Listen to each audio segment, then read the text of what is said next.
Exactly hypnosis जो है वो है क्या? आप लोग, you are one of the top leading psychologist in the country, even in the world. मुझे समझना है कि एज अ साइकोलॉजिस्ट हिप्नोसिस को आप किस तरीके से देखते हो and what exactly you do in hypnosis. हम लोग क्लिनिकल प्रैक्टिस में हिप्नोसिस को एक थेरेपी की तरह यूज़ करते हैं, इसीलिए हम इसको बोलते हैं हिप्नोथेरेपी। बेसिकली जो आपने मूवीज़ में देखा है हिप्नोटिज्म, वो उसमें जिस तरह से दिखाते हैं रियलिटी में बहुत अलग तरीके से होता है ऐसा। और आपने बहुत सारी स्टोरीज़ भी सुनी होंगी हिप्नोसिस के बारे में कि किसी ने हिप्नोटाइज़ किया, गहने उतरवा लिए या चोरी कर ली या बेवकूफ़ बना दिया किसी भी तरीके से। ये सब मूवीज़ की कहानियाँ बहुत अलग होती हैं। रियलिटी में किसी की मर्ज़ी के बिना उसको हिप्नोटाइज़ नहीं किया जा सकता। जो स्टेज हिप्नोसिस हम देखते हैं एंटरटेनमेंट के लिए, वो सब भी प्री वर्क होता है और उसमें से लोगों को सेलेक्ट किया जाता है जो हाईली सजेस्टेबल होते हैं और रेडी होते हैं अपने उस सेल्फ को जो सप्रेस था उसे बाहर निकालने के लिए। सो हिप्नोसिस में जिस तरीके से दिखाया जाता है शोज़ में या मूवीज़ में, रियल हिप्नोसिस वो नहीं होता है। क्योंकि जैसा मैंने अभी बताया कि बिना किसी की मर्ज़ी के आप किसी को हिप्नोटाइज़ नहीं कर सकते हो। तो वो आपसे एग्री करेगा, वो हिप्नोटाइज होना चाहेगा, तभी आप उसे हिप्नोटाइज कर सकते हो। ठीक है, बट करते क्यों है हिप्नोटाइज हम लोगों करते को? क्यों हैं हम? देखिए, सबके अलग अलग मोटिव हो सकते हैं। जैसे मैं अपनी प्रैक्टिस में इसलिए करती हूँ क्योंकि मुझे लोगों को फास्ट हील करना है। सो मैं प्रोफेशनल क्लिनिकल हिप्नोथेरेपिस्ट हूँ। हमने इसकी पढ़ाई की है और हम साइकोलॉजिकल इश्यूज़ को इससे हील करते हैं। तो मेरा अपना एक मोटिव है। अब किसी का मोटिव हो सकता है किसी को बेवकूफ़ बनाना, उससे कोई बेनिफिट उठाना, लेकिन उसके लिए उसे उससे रेपो डेवलप करनी पड़ेगी और वो उसे इस तरह से अपने फेवर में कर लेगा कि वो एग्री होता चला जाएगा और उसकी बात मानता चला जाएगा। तब वो बीटा स्टेट जो अवेयरनेस स्टेट होती है उससे शिफ्ट होकर वो एक ट्रांस स्टेट में या उसे अल्फा स्टेट कह दीजिए उसमें एंटर कर जाएगा, जहाँ पर वो सामने वाले के इंस्ट्रक्शंस को बिना अपना कॉन्शियस ब्रेन यूज़ करे फॉलो करता चला जाएगा। और इसे कहते हैं हमने उसे अपनी बातों में कर लिया, वश में कर लिया और उसने हमारे कहने से सब कुछ कर दिया। लेकिन उस वक्त वो इंसान बस हमारे इंस्ट्रक्शंस मान रहा था। वो ऐसी कोई स्टेट में नहीं था कि उससे कोई ज़बरदस्ती हाथ पकड़ के कुछ करवा रहे हैं। वो उस स्टेट में था जिसमें कि जो भी उससे कहा जा रहा था उसका फिल्टर काम नहीं कर रहा था कि मुझे ना भी कहना है या ये गलत है। वो उस टाइम बस हाँ वाली स्टेट में था कि हाँ ये कहना है। उसने बोला गहने उतारो तो गहने उतार दिए, लाओ मुझे दे दो, मेरे पास सेफ रहेंगे तो दे दिए। मतलब उसने दिमाग ही नहीं लड़ाया, वो जो कॉन्शियस माइंड है उसको साइडलाइन कर दिया तो अब और वो सीधा उसके सबकॉन्शियसली सबकॉन्शियस ऑपरेट हो रहा स्टेट है। ऑपरेट हो रहा है उसमें। तो जैसे मैं अगर बताऊं अपनी प्रैक्टिस में हम करते हैं तो हमारे पास क्लाइंट आता है अपने इशू को हील कराने के लिए। फॉर एग्जांपल कोई ऑब्सेसिव कंपल्सिव डिसऑर्डर से पीड़ित है और उसको क्लीनिंग का ऑब्सेशन है। वो पता है कि बार बार ना क्लीनिंग करने से कोई फ़ायदा नहीं है, मैंने एक बार हाथ धो लिया, मेरे हाथ साफ़ हैं। हाँ। लेकिन उसका माइंड उसे कन्विंस कर रहा है कि नहीं, तुम्हारे हाथ साफ़ दिख रहे हैं लेकिन है नहीं, तुम्हारी आंखें पकड़ नहीं पा रही मतलब हैं। जो काफी लोगों को होता है ना कि दिन में यस, 10-10 बार हाथ धोने हैं। इससे भी ज़्यादा 500 बार भी हाथ धोते हैं लोग। 500 बार हाथ यस, धोते हैं दिन में लोग? यस। ये और रियल बात कर रहे हैं रियल आप? बात कर रही हूँ मैं, और 23 घंटे बाथरूम में स्पेंड करते हैं। 23 hours in yes, bathroom just bathroom washing में। हैंड्स? या हैंड वॉश करना, नहाते रहना, टॉयलेट सीट पर बैठे रहना और इट्स क्रेजी। डेफिकेशन के बाद अपने उस प्राइवेट पार्ट को क्लीन करते रहना। अलग अलग तरीके का ऑब्सेशंस हो जाते हैं लोगों को। ओह माय इतने गॉड। भी सीवियर ऑब्सेशंस होते हैं। हम्म। तो कोई भी पर्सन चाहे वो किसी भी तरीके के ऑब्सेशन से सफ़र कर रहा है या कोई डिप्रेशन में है या एंग्जाइटी में है, किसी को फियर फोबिया है, कुछ भी है, तो वो ऑलरेडी बहुत ज़्यादा सफ़र कर रहा है और वो चाहता है कि मैं ठीक हो जाऊं। तो वो पहले से ही सरेंडर मोड में है, वो पहले से ही आपके ऊपर बहुत भरोसा कर रहा है। वो पहले से ही हिप्नोटाइज हुआ है कि आप जो कहेंगे वो हाँ ही करेगा, आपके इंस्ट्रक्शंस फॉलो करेगा। हम्म। तो उसमें हमें इतनी मेहनत नहीं करनी पड़ती कि उसको बहुत ज़्यादा हिप्नोटाइज करने में मेहनत करनी पड़े। हमारा एक क्लिनिकल प्रोसीजर होता है जिसमें हम क्लाइंट से पहले एक अच्छी रैपो बिल्ड करते हैं, फिर उसी की कंसेंट से हम उसे अपने थेरेपी रूम में लेकर जाते हैं। बहुत कंफर्टेबल एक एनवायरनमेंट, सूदिंग एनवायरनमेंट उसके लिए क्रिएट करते हैं जहाँ पर कोई डिस्ट्रैक्शंस ना हो, हम्म। क्योंकि वो एक हीलिंग प्रोसेस में जाने वाला है। और फिर हम कुछ टेक्निक्स होते हैं, जैसे आपने बोला कि मूवीज में पेंडुलम से, तो वो भी होता है कि अच्छा, ना वो वो रियल है रियल वो? में भी होता है, और अच्छा। बहुत सारी और भी टेक्निक्स होती हैं। तो ओके। हम भी कई बार कुछ लोगों का एसोसिएशन होता है कि हिप्नोटिज्म मतलब पेंडुलम दिखाएंगी मैम, और इस तरीके से लेफ्ट राइट वो घुमाएंगी और मुझे देखने के लिए बोलेंगी, तभी मैं हिप्नोटाइज होऊंगा। हम्म। जिसका ये बिलीफ होता है कि हिप्नोटाइज ऐसे ही होता है, तो हम उसे ऐसे ही करते हैं। अच्छा। और जिसको ये है कि मुझे हिप्नोटाइज होने से मतलब है, ये पेंडुलम से करो या कैसे भी करो, तो हमारे पास बहुत सारी और टेक्निक्स होती हैं। हम्म। जैसे फॉर एग्जांपल मैंने किसी को बोला कि मैं 1 कहूँगी तो आप अपनी आइज़ ओपन करेंगे, 2 कहूँगी तो आप अपनी आइज़ क्लोज करेंगे। तो मैंने बोला 1 2 1 2 1 2, वो बार बार आंखें खोल रहा है बंद कर रहा है, और फिर मैंने एकदम से कर दिया 2 1 2 1 ऐसे करके कंफ्यूज किया, और उसको एकदम से इंड्यूस कर दिया कि हिप्नोसिस में, एकदम से ऐसे शॉक दिया हल्का सा, और उसकी थर्ड आई को टच किया, और वो गया हिप्नोसिस स्टेट में। क्या बात तो कर रहे हो? ऐसे बहुत सारी टेक्निक्स होती हैं, ये तो मैंने जस्ट आपको एक बताई है। पहला सवाल तो आपने ना स्टार्टिंग में ये बात बोली थी कि भाई उसकी मर्जी होगी तो ही हम उसको हिप्नोटाइज कर सकते हैं। एब्सोल्युटली। ये तो आप लीगल टर्म्स की बात कर रहे हैं, राइट? कि क्योंकि ऑब्वियसली वो क्लिनिक पे आया है, क्योर होने आया है, अपनी कुछ प्रॉब्लम थी उसकी वजह से आया है, राइट? और वो अपनी मर्जी से आ रहा है, वो कॉन्सेंट फॉर्म भर रहा है, बोल रहा है कि आप मेरे पे ये हिप्नोसिस थेरेपी यूज करो ताकि this is the problem that I have, I want cure of this. But क्या ये सेम चीजों को क्या बाहर भी लोग यूज करते होंगे, मतलब विदाउट अ कॉन्सेंट, कि किसी को पता भी नहीं है कि उसके ऊपर हिप्नोसिस चल रहा है? कंसेंट ऐसे ले सकते हैं कि तुमको ना ये स्टेट एक्सपीरियंस करनी है, चल तुझे मजे दिलाऊं मैं, अच्छा, तुझे ये देखना है, करना है, मतलब तो उसको बोलना पड़ेगा ऐसे? बोलना पड़ेगा ही। ऐसा नहीं है कि रैंडमली मैं आपसे मिली और मैंने आपको अपनी आंखों में देखने के लिए बोला और आप कुछ भी अच्छा, करने लग जाएंगे। ऐसा नहीं हो नहीं, सकता? आप कितनी भी डीप स्टेट में होंगे, चाहे आप नॉर्मल एक लाइट ट्रांस में होंगे, आप चाहे अल्फा स्टेट में होंगे, आप थीटा स्टेट में होंगे या डेल्टा स्टेट में होंगे, ये अलग अलग स्टेट्स होती है क्या होती है हिप्नोसिस मैम, की। थोड़ा सा बता सकते हो? जैसे हमने सिंपल लाइट ट्रांस में किसी को डाला, तो एक ट्रांस स्टेट वो होती है जिसमें हाइटेंड अवेयरनेस होती है, यानी कि आपकी सारी कॉन्शियसनेस को एक जगह इकट्ठा कर दिया जाता है, आपको बहुत रिसेप्टिव बना दिया जाता है, और आप ना उन सजेशंस को एब्जॉर्ब करने के लिए हाईली रिसेप्टिव हो जाते हैं। तो इसमें बहुत ही बेसिक सी टेक्निक होती है प्रोग्रेसिव मसल्स रिलैक्सेशन, जिसमें एक एक पार्ट पर फोकस कराकर इनहेल एक्सेल कराते हैं और रिलैक्स कर देते हैं। तो उससे ना आप एक ऐसी स्टेट में पहुंच जाते हैं, ना आप सोए हुए हैं ना आप जागे हुए हैं। इसी को ही जो हिप्नोसिस है वो एक ग्रीक वर्ड है, इसमें इसका मतलब होता है स्लीप, नींद, लेकिन वो नींद नहीं होती है जिसमें हम रोजाना रात को सोते हैं। ये एक ऐसी नींद वाली अवस्था होती है जिसमें आपको नींद का भ्रम होता है, पर आप पूरी तरीके से अवेयर होते हैं, और जो भी आपको बोला जाता है आप सुन रहे होते हैं, और उस टाइम पर जो कॉन्शियस माइंड होता है, यस नो कहने वाला माइंड, उसको बैक सीट दे दी जाती है। अच्छा। और फिर आप जो भी सजेशन सुन रहे होते हैं, तो बस आप उसमें सिंक होते चले जाते हैं। तो हम इसकी अलग अलग डोजेस देते हैं ट्रीट करने के हिसाब से। जैसे किसी का बहुत लाइट इशू होता है, हम उसे अल्फा स्टेट तक ही ले जाते हैं। किसी का और होता है तो हम उसे थीटा स्टेट तक ले जाते हैं। किसी का और डीप इशू होता है तो हम उसे डेल्टा स्टेट तक भी, जैसे पास्ट लाइफ रिग्रेशन में हम उसे डेल्टा स्टेट तक भी ले जाते हैं। तो ये डिपेंड करता है पर्सन के इशू पर कि हम उसे कितना ज़्यादा डोज देना चाहते हैं। लेकिन ये कोई ऐसी डोज नहीं है कि हमने उसे कुछ खिलाया है या हमने कुछ उसे और कराया है, ये सिर्फ हमारे कमांड से होती है। अच्छा। तो हम ना उसको देखते हैं कि उसकी हिप्नोसिस के क्लूज मिलते हैं, जैसे उसकी आइज फ्लिकर करने लग जाती है, ऐसे जैसे गल्प कर रहा हो, होठ सूखने लग जाते हैं, हाथ पैर कई बार करने लग जाते हैं। तो हमें उसकी बॉडी लैंग्वेज से पता चलता है, जैसे मैंने हैंड उसका पकड़ा और छोड़ा, और वो सरेंडर मोड में, तो हाथ तेजी से नीचे जाएगा उसका। तो हमें पता चल जाता है कि वो इस टाइम सरेंडर मोड में है, और पूरी तरीके से, हम कहना नहीं चाहिए कि हमारे कंट्रोल में नहीं, लेकिन हम ये मानते हैं कि इस टाइम वो हमारे कहने में है पूरा। लेकिन इसका मतलब ये नहीं कि हम उसे ऐसे कंट्रोल करके अब उससे बोल देंगे कि तुम उठोगे तो उसका मर्डर कर दोगे, या तुम अपने सारा पैसा मेरे नाम कर दोगे। नहीं, अगर मैंने हिप्नोटिक स्टेट में भी अगर किसी के बिलीफ के अगेंस्ट या उसके मॉरल वैल्यूज़ के अगेंस्ट कोई भी कमांड दी, तो वो तुरंत हिप्नोटिक स्टेट तोड़ेगा, उसका माइंड उसको प्रोटेक्ट करेगा और वो हिप्नोटिक स्टेट से बाहर आ जाएगा। तो किसी के बिलीफ, उसकी वैल्यूज़, मॉरल्स के अगेंस्ट आकर आप उसे हिप्नोटिक स्टेट में भी कोई कमांड नहीं दे सकते। ये जितने भी आप फनी वीडियोस देखते हैं कि कोई चिकन डांस कर रहा है, कोई अजीब सी हरकतें कर रहा है, ये वो लोग हैं जो ऐसा करने के लिए मानते हैं कि ओके, अपना मजाक उड़वाने के लिए भी ओके, आई एम ओके। और आपको शोज में प्री वर्क नहीं दिखाया जाता। जैसे मैं आपको बताती हूँ, जैसे मैं कभी ग्रुप सेशंस लेती हूँ, तो उसमें क्या होता है कि मेरे सामने सपोज 100 लोग बैठे हुए हैं, तो मैं पहले ना उनको एक टेस्ट कराऊंगी। जैसे मैं ऐसे बोलूँगी कि आप अपने दोनों हाथ सामने लेकर आइए, और ऐसे इमेजिन कीजिए कि आपके दोनों हाथों में मैग्नेट लगी हुई है और ये एक दूसरे को अट्रैक्ट कर रहे हैं। मैंने ऐसे ऐसे करके कुछ कमांड दिया, तो जिन लोगों के भी हाथ एकदम से पास आने लगेंगे, तो मैं उनको चूज़ कर लूँगी कि अच्छा, ये ईजी टारगेट है, इनके ऊपर शो दिखाया जा सकता है आराम से। ऐसे ही बहुत सारे टेक्निक्स होती हैं। जैसे एक हाथ में कि आपके ना बलून है, हीलियम बलून, जो आपका हाथ ऊपर लेकर जा रहा है, और एक हाथ में आपके ना बहुत हैवी वेट है, लाइक बहुत मोटी मोटी बुक्स हैं।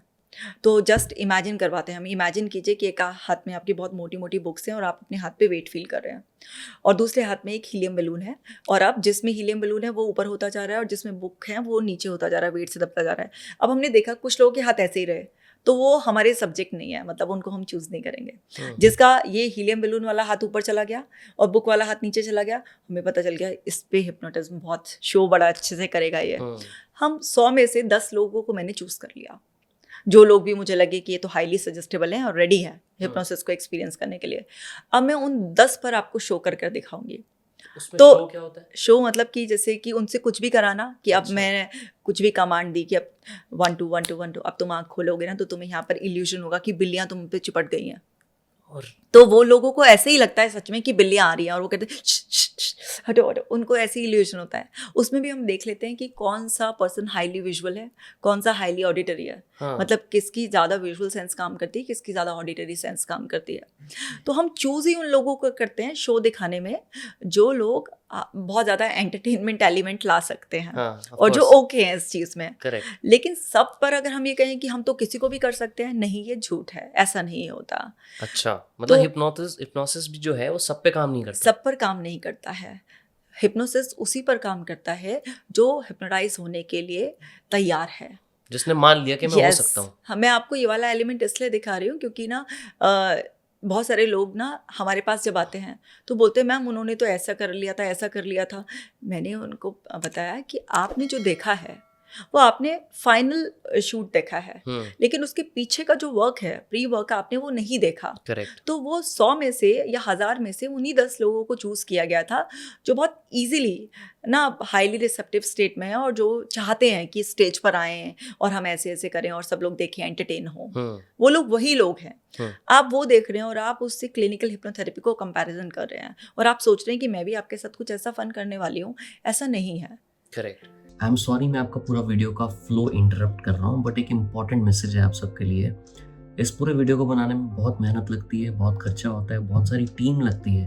तो प्लीज़ एक छोटा सा काम कर दो, इस चैनल को सब्सक्राइब कर दो, इस वीडियो को लाइक कर दो, अपने फ्रेंड्स के साथ शेयर कर दो, एंड सिर्फ एक कमेंट करके हमारी पूरी टीम को आप मोटिवेट कर सकते हो ताकि हम और अच्छा कंटेंट आप तक लेके आ सकें। आपको ये सब करने में सिर्फ 5 सेकंड लगेंगे, लेकिन हमारी पूरी टीम काफ़ी ज़्यादा खुश हो जाएगी और मोटिवेटेड फील करेगी। एंड हमारी पूरी कोशिश रहेगी कि हम और एफर्ट्स डालें और अच्छा कंटेंट आप तक लेके आएँ। तो ये पूरा वीडियो एंड तक देख लेना, पूरी कंटिन्यू होने वाली है।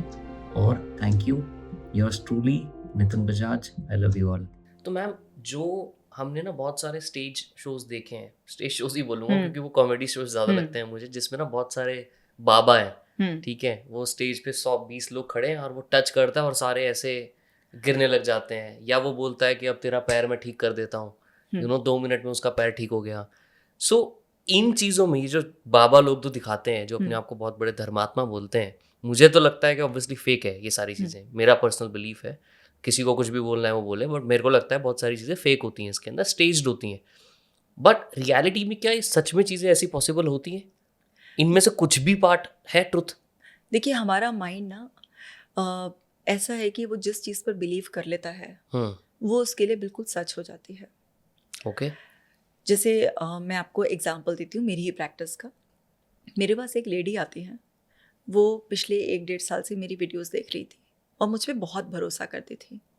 उनको ये था कि मैं मैम के पास जाऊँगी और मैम को जैसे ही देखूँगी और अपनी बात बताऊँगी, मैम जो बोलेंगी वो बात ना मुझे पूरी तरीके से ठीक कर देगी। ओके। ये सजेशन वो जब से मेरी वीडियोस देख रही थी अपने आप को 1-1.5 साल से रोज़ दे रही थी। और मुझ तक पहुंचने में उनको ना इतना टाइम लग गया। हाँ। अब आप एक बात बताइए, रोज़ पर्सन मुझे देख रहा है और ये सजेशन अपने आप को दे रहा है कि मैं जिस दिन मैम से मिलूंगी, उनको जैसे ही मैंने अपनी प्रॉब्लम बताई वो मुझे सोल्यूशन देंगे और उस सोल्यूशन से मैं बिल्कुल ठीक हो जाऊंगी। तो 1.5 साल से वो अपने आप को प्रोग्राम कर रहा है, अपने अंदर कितना सॉलिड बिलीफ बना लिया होगा। क्योंकि उनके घर वाले सपोर्ट नहीं कर रहे थे तो वो मुझ तक पहुँच नहीं पा रही थी।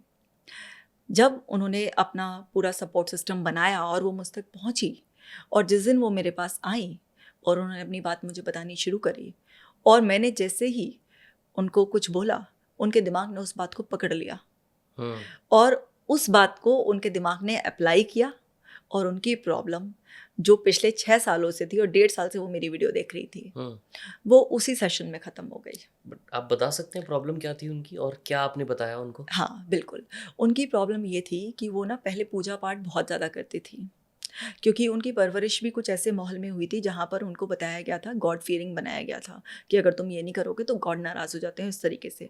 तो उसी बिलीफ के साथ वो बड़ी हुई थी।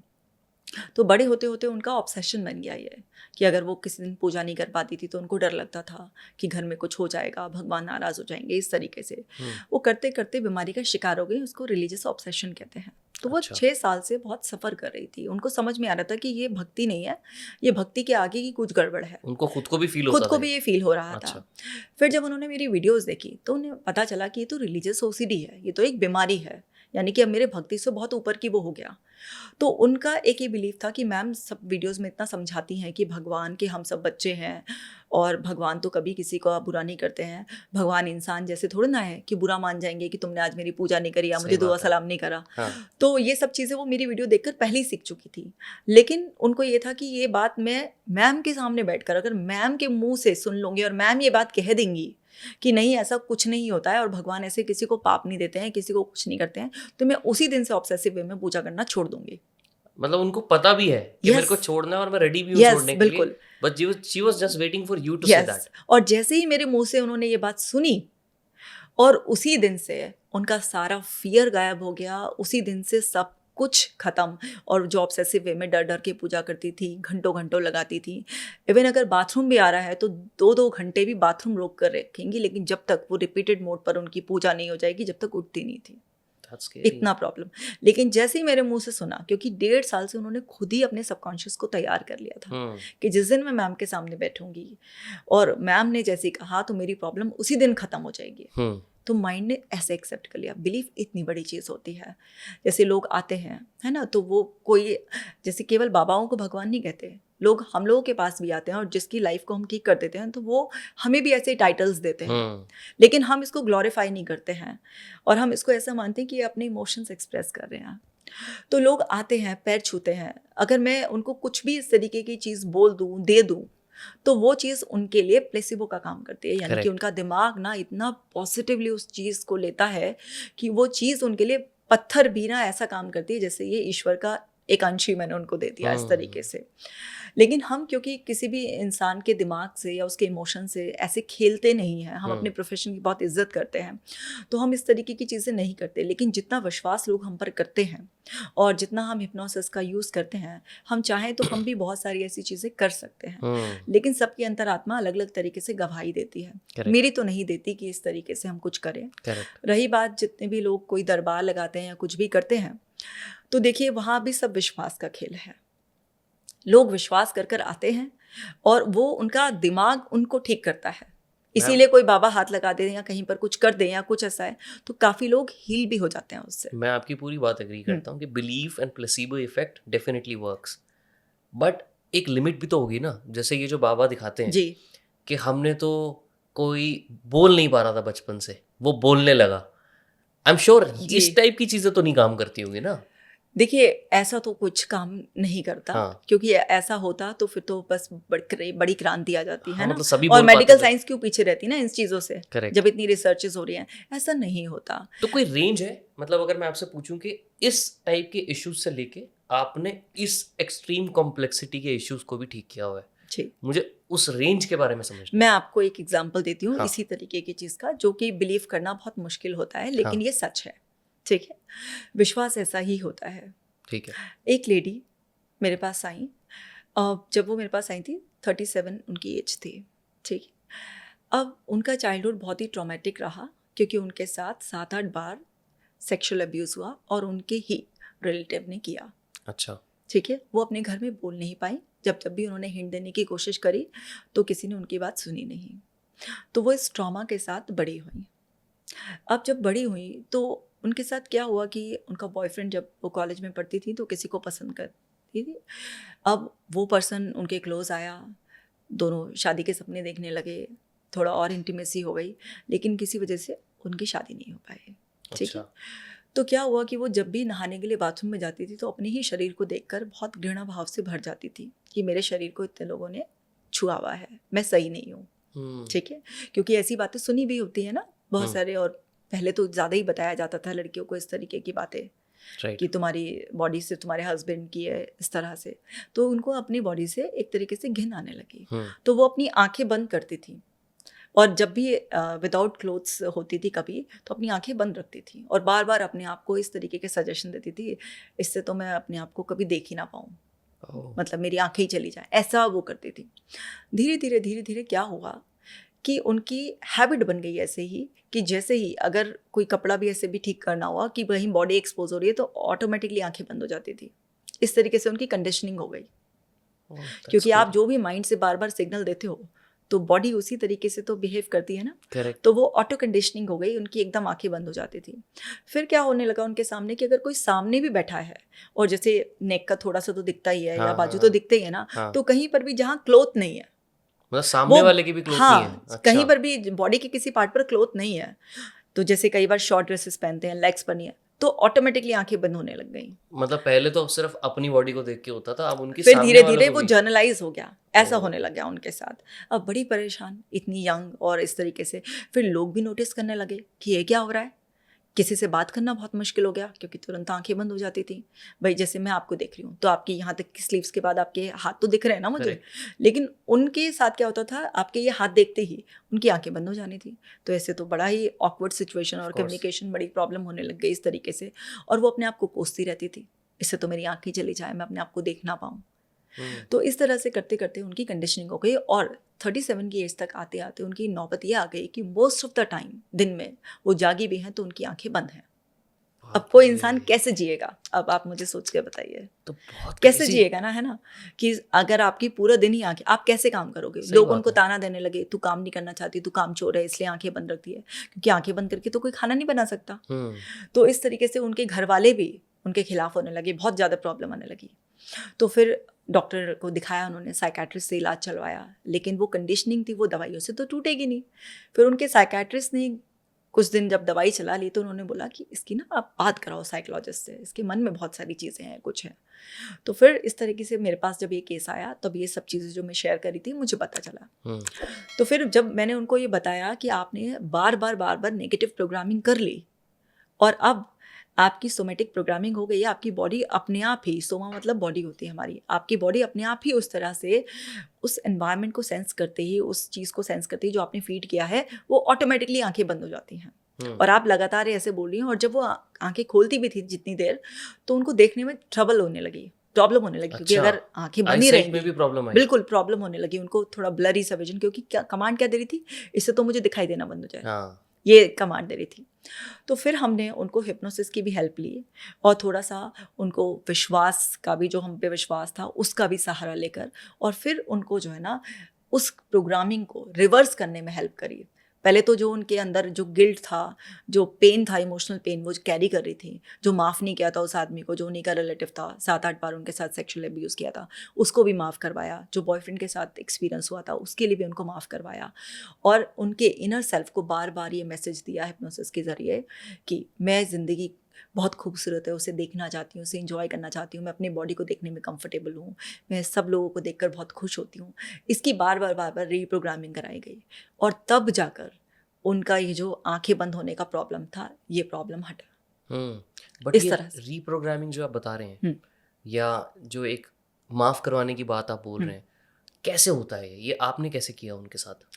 हम सबसे पहले एक, जैसे हिप्नोसिस के ज़रिए ये बहुत आसान हो जाता है। अच्छा। तो हमने उनको ना पहले हिप्नोटिक स्टेट में लेकर गए। हमारा इंडक्शन और डीपनर होता है। इंडक्शन यानी कि हम सबसे पहले एक पर्सन की स्टेट को चेंज करते हैं, क्योंकि कोई है इस वक्त हम लोग जैसे बीटा स्टेट में हैं, अवेयर हैं हम लोग, हमें पता है, फुली कॉन्शियस है हम क्या बोल रहे हैं, क्या सुन रहे हैं। तो हमारी current state is beta state. Yes, beta state है। तो हम एक रिलैक्सेशन स्टेट में लेकर जाते हैं, जिसको ट्रांस या अल्फा ऐसा कह देते हैं, ठीक है, उसमें लेकर जाते हैं। तो जैसे भी मैं टेक्निक शेयर कर रही थी, चाहे पेंडुलम से या मल्टीपल टेक्निक्स होती हैं। पहला मुझे ये बताइए कि आपने बोला कि बीटा से अल्फा ट्रांस में लेके जाते हैं, करेक्ट? कितना टाइम लगता है ट्रांस में जाने में? हार्डली कुछ seconds. Yes, yes. That's it. हाँ, कुछ सेकंड से लेके 1 मिनट तक। अगर कोई बहुत ही बॉडी पैनिक कर रही है हाँ, या उसकी वेगस नर्व बिल्कुल भी रिलैक्स नहीं है, तो हो सकता है उसे 1 से 2 मिनट लग सकते हैं। ठीक है। लेकिन सेकंडों में भी जैसे कोई बिल्कुल ही रेडी है, उसे ये है कि अब मैम ने चेयर पे लिटा दिया, अब तो मुझे अब होना मैं ही हो है, जाऊंगा, तो मतलब तो ये सेकंड में प्रोसेस। हो जाएगा। वो तो मैं जब सिर्फ अपना थंब भी रखती हूँ, फिंगर भी रखती हूँ, इंडेक्स फिंगर रख दी या थंब भी रख दिया उसकी थर्ड आई पर, तो वो टच से भी हो जाता है। क्या बात कर रहे हो? बिल्कुल। सो उसको हम पहले से, जैसे मैंने बोला ना, हर चीज़ से पहले प्री वर्क, तो मैं उसको लिटाते टाइम ही एक अच्छी रेपो हमारी ऑलरेडी होती है। तो मैं उससे बोलती हूँ अब आप कंफर्टेबली लेट गए ना, जैसे आपकी आंखें बंद होंगी और मेरा अंगूठा या फिंगर आपकी थर्ड आई को टच करेगी तो आप ट्रांस में चले जाएंगे। अच्छा, आपने तो कमांड पहले दे से दी। ही कमांड दी हुई है, उसको हम्म, पता भी नहीं कि मैं अभी उसको हिप्नोटाइज करना स्टार्ट कर दिया स्टार्ट है। कर चुके हो आप। मैंने हाँ। उसको कमांड देनी शुरू कर दिया है।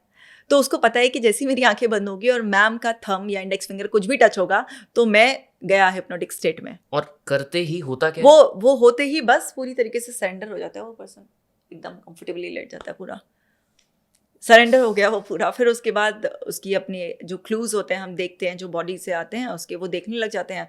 जब हमें लगता है पूरा चला गया है तो हम अपना थेरेपी के सजेशन स्टार्ट कर देते तो हैं ये सेकंड उसको। स्टेट है, which is trance state. Yes, ये ट्रांस अच्छा। स्टेट है जिसमें एक पर्सन बहुत ही हाइटेंड अवेयरनेस के साथ बहुत हाईली रिसेप्टिव हो जाता है, ओपन, मतलब आपका सबकॉन्शियस माइंड एक स्पॉन्ज की तरह है। अब एक स्पॉन्ज है, उसमें आप कुछ भी मतलब सोक कर सकते हैं ना। गंदे पानी में डालोगे तो वो भी इजीली सोक कर लेगा, और अगर आप साफ पानी में डालोगे वो भी सोक कर लेगा। तो एक हाईली रिसेप्टिव स्टेट आ गई। अब ये थेरेपिस्ट का विजडम है कि आप उसको कौन से सजेशन दे रहे हो। तो हम, क्योंकि वो हमारे पास थेरेपी के लिए, हीलिंग के लिए आया है, तो हम ऑलरेडी उसके स्पेसिफिक जो उसके इशू से रिलेटेड सजेशंस होते हैं वो पहले से ही ड्राफ्ट कर लेते हैं। अच्छा। और फिर उसी सजेशन को हम देते हैं और हम विजुअलाइजेशन का सहारा लेते हैं, क्योंकि हमारा माइंड इमेजिनेशन और रियलिटी को एक ही मानता है। अगर मैं सिंपल आपसे बोलूँ कि just close your eyes, imagine this and that, तो आपके ब्रेन में न्यूरॉन्स में फायरिंग एंड वायरिंग होगी और आपके नए कनेक्शंस बिल्ड हो जाएंगे।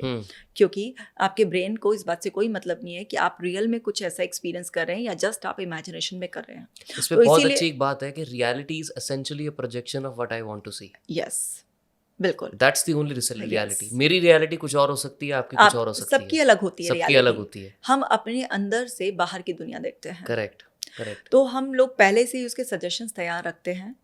तो अब हम उसको सजेशन देते हैं और इमेजिनेशन कराते हैं, उसकी पांचों सेंसेस को एंगेज कर कर उसको ऐसा एक्सपीरियंस कराते हैं, उसकी बॉडी को, उसकी माइंड को, कि अंदर सारे केमिकल रिएक्शंस हो रहे होते हैं, न्यूरॉन्स में फायरिंग वायरिंग हो रही होती है और वो मेमोरी, बहुत विविड मेमोरी ऐड हो जाती है। ठीक है, अब वापस उस पे आते हैं। आपने उन जो फीमेल आपके पास आई, आपने उनको बीटा से ट्रांस स्टेट में डाला। ट्रांस स्टेट में हमने उनको अब डाल आपने दिया। क्या किया? तो हमने ट्रांस स्टेट के लिए पहले हमने इंडक्शन यूज़ किया। ठीक है, Which जैसे is? फीमेल्स मतलब इंडक्शन एक प्रोसेस होता है जिससे हम हिप्नोटिक स्टेट में लेकर जाते हैं। अच्छा। जैसे मैंने भी बताया था पेंडुलम का, या 1-2-1-2 वाला, या reverse counting, progressive muscles relaxation, ऐसे बहुत सारे होते हैं। अच्छा, उसमें एक होता है इंडक्शन।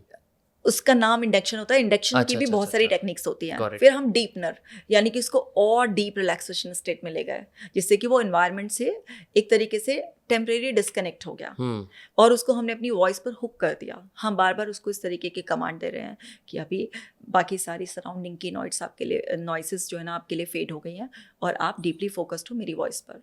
मेरा हर कमांड आप इजीली एब्जॉर्ब करने के लिए तैयार हो। तो इस तरीके से हम उसको बार बार बीच में ना एक ट्रस्ट बॉन्ड का कमांड देते रहते हैं, ताकि उसके लिए ये सारे सजेशंस को एब्जॉर्ब करना ईजी हो जाए। और हम उसको ये बोलते हैं ये सब जो हो रहा है वो आपकी मर्जी से हो रहा है, आप ही के भले के लिए हो रहा है, ताकि कहीं से भी कोई भी रेजिस्टेंस ना आए।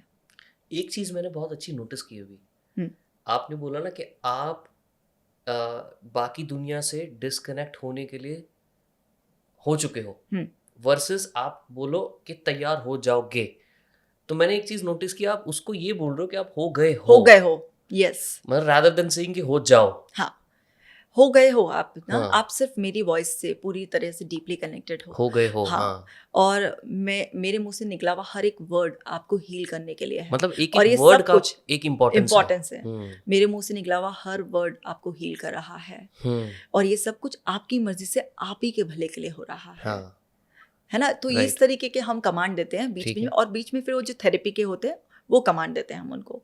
तो कुछ लोगों को डीपनर की ज़रूरत होती है, जिसमें हम और उन्हें डीपली रिलैक्सेशन, जो हाईली एंशियस लोग होते हैं या थोड़े से हार्ड टारगेट होते हैं, है ना, थोड़ा सा ऐसा कि थेरेपिस्ट को आज चैलेंज ही करेंगे, देखिए हमें कैसे हिप्नोटाइज कर ले। हाँ, ऐसे भी लोग तो आते हैं। मैं पहले ही बोल देती हूँ कि देखिए मैं ज़बरदस्ती आपको हिप्नोटाइज नहीं कर सकती, ये आप हैं जो मुझे हिप्नोटाइज करने दे रहे हैं, मतलब उसकी ईगो को पहले ही शांत सेटल कर लो। कर दो, हाँ, ठीक है ना। हाँ। तो इस तरीके से तो फिर लोग ना बहुत कॉपरेट करते हैं, क्योंकि हमारे पास तो आते ही ना ऐसे कि कुछ लोग तो क्यूरियस भी होते होंगे ना कि सच में देखिए ऐसा कैसे हो सकता है। फॉर अ, एग्जाम्पल मैं अगर हूँ इस टाइम पे बैठा हूँ, हम्म, आप देख रहे होंगे मेरी एनर्जी, मैं बहुत क्यूरियसली हम्म, इस टाइम पे बात कर रहा हूँ बिकॉज मेरे को एक स्पार्क दिख रहा है कि यार ये ऐसे होता है वैसे होता है, यू नो।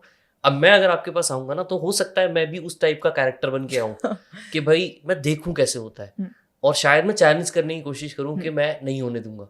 बिकॉज कई बार होता है ना, इंसान को देखना है कि यार रियलिटी और मतलब बाकी चीज़ों में डिफरेंस कैसे पता लगेगा। हाँ, सो काफ़ी लोग करते होंगे ये। बिल्कुल ऐसे कुछ लोग होते हैं, तो हम उनको बोलते हैं देखिए आप अगर मुझे चैलेंज करने आए हैं या मेरी स्किल्स को टेस्ट करने के लिए आए हम्म। हैं, तो आप ना हील नहीं हो पाएंगे अभी।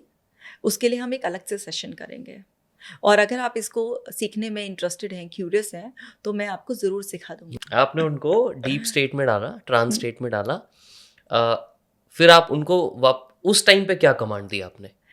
जब हमने डीपनर इस्तेमाल करते हैं तो कई बार हम स्टेयरकेस का वो कराते हैं, जैसे कि ऐसे इमेजिन कीजिए कि आप स्टेयरकेस के टॉप पर हैं और नीचे 20 सीढ़ियाँ जा रही हैं जो गहराई में जा रही हैं, और आपको आपके ही मन की गहराइयों में लेकर जा रही हैं, जहाँ पर आप पूरी तरीके से शांत हैं, डीपली अपने आप से कनेक्टेड हैं और मेरी वॉइस से कनेक्टेड हैं, आप प्रोटेक्टेड है फुली।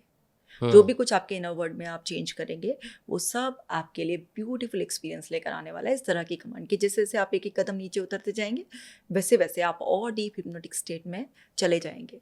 और आवाज़ भी ना, हमारा वॉइस मॉड्यूलेशन होता रहता है, बहुत सूदिंग वॉइस हो जाती है, बहुत ही कामिंग वॉइस हो जाती है, म्यूज़िक चल रहा होता है, और पूरा एक बहुत ही एम्बियंस ऐसा क्रिएट करते हैं हम जिसमें कि वो पूरी तरह से रिलैक्स होता है। तो वो हमारे जो रूम है वो हिप्नोटिज्म के हिसाब से ही डेकोरेटेड है, तो वो एंटर करते ही ना वो सराउंडिंग ही उसको हिप्नोटाइज करना स्टार्ट कर देती हैं। और जैसे ही वो थेरेपी चेयर पे कंफर्टेबली आकर लेटता है, बाकी काम वहाँ हो जाता है। तीसरा, जब वो मेरी सूदिंग वॉइस सुनता है, वहाँ उसका काम हो जाता है। चौथे की ज़रूरत ही नहीं पड़ती है, वो अंदर आराम से सरेंडर हो जाता है। तो हम उसको ऐसे बोलते हैं कि मैं रिवर्स काउंटिंग करी, 20, 19, you are going deeper and deeper, you are becoming more lighter and lighter, more calmer. इस तरह से हम उसको ऐसी कमांड देते रहते हैं, वॉइस स्लो होती रहती है कि वो सुन भी नहीं पाता उससे पहले ही, और जैसे ही हम उसकी बॉडी लैंग्वेज के क्लूज देखते हैं और तुरंत टच किया और ख़त्म, उसको वो अब डीप ट्रांस स्टेट में है।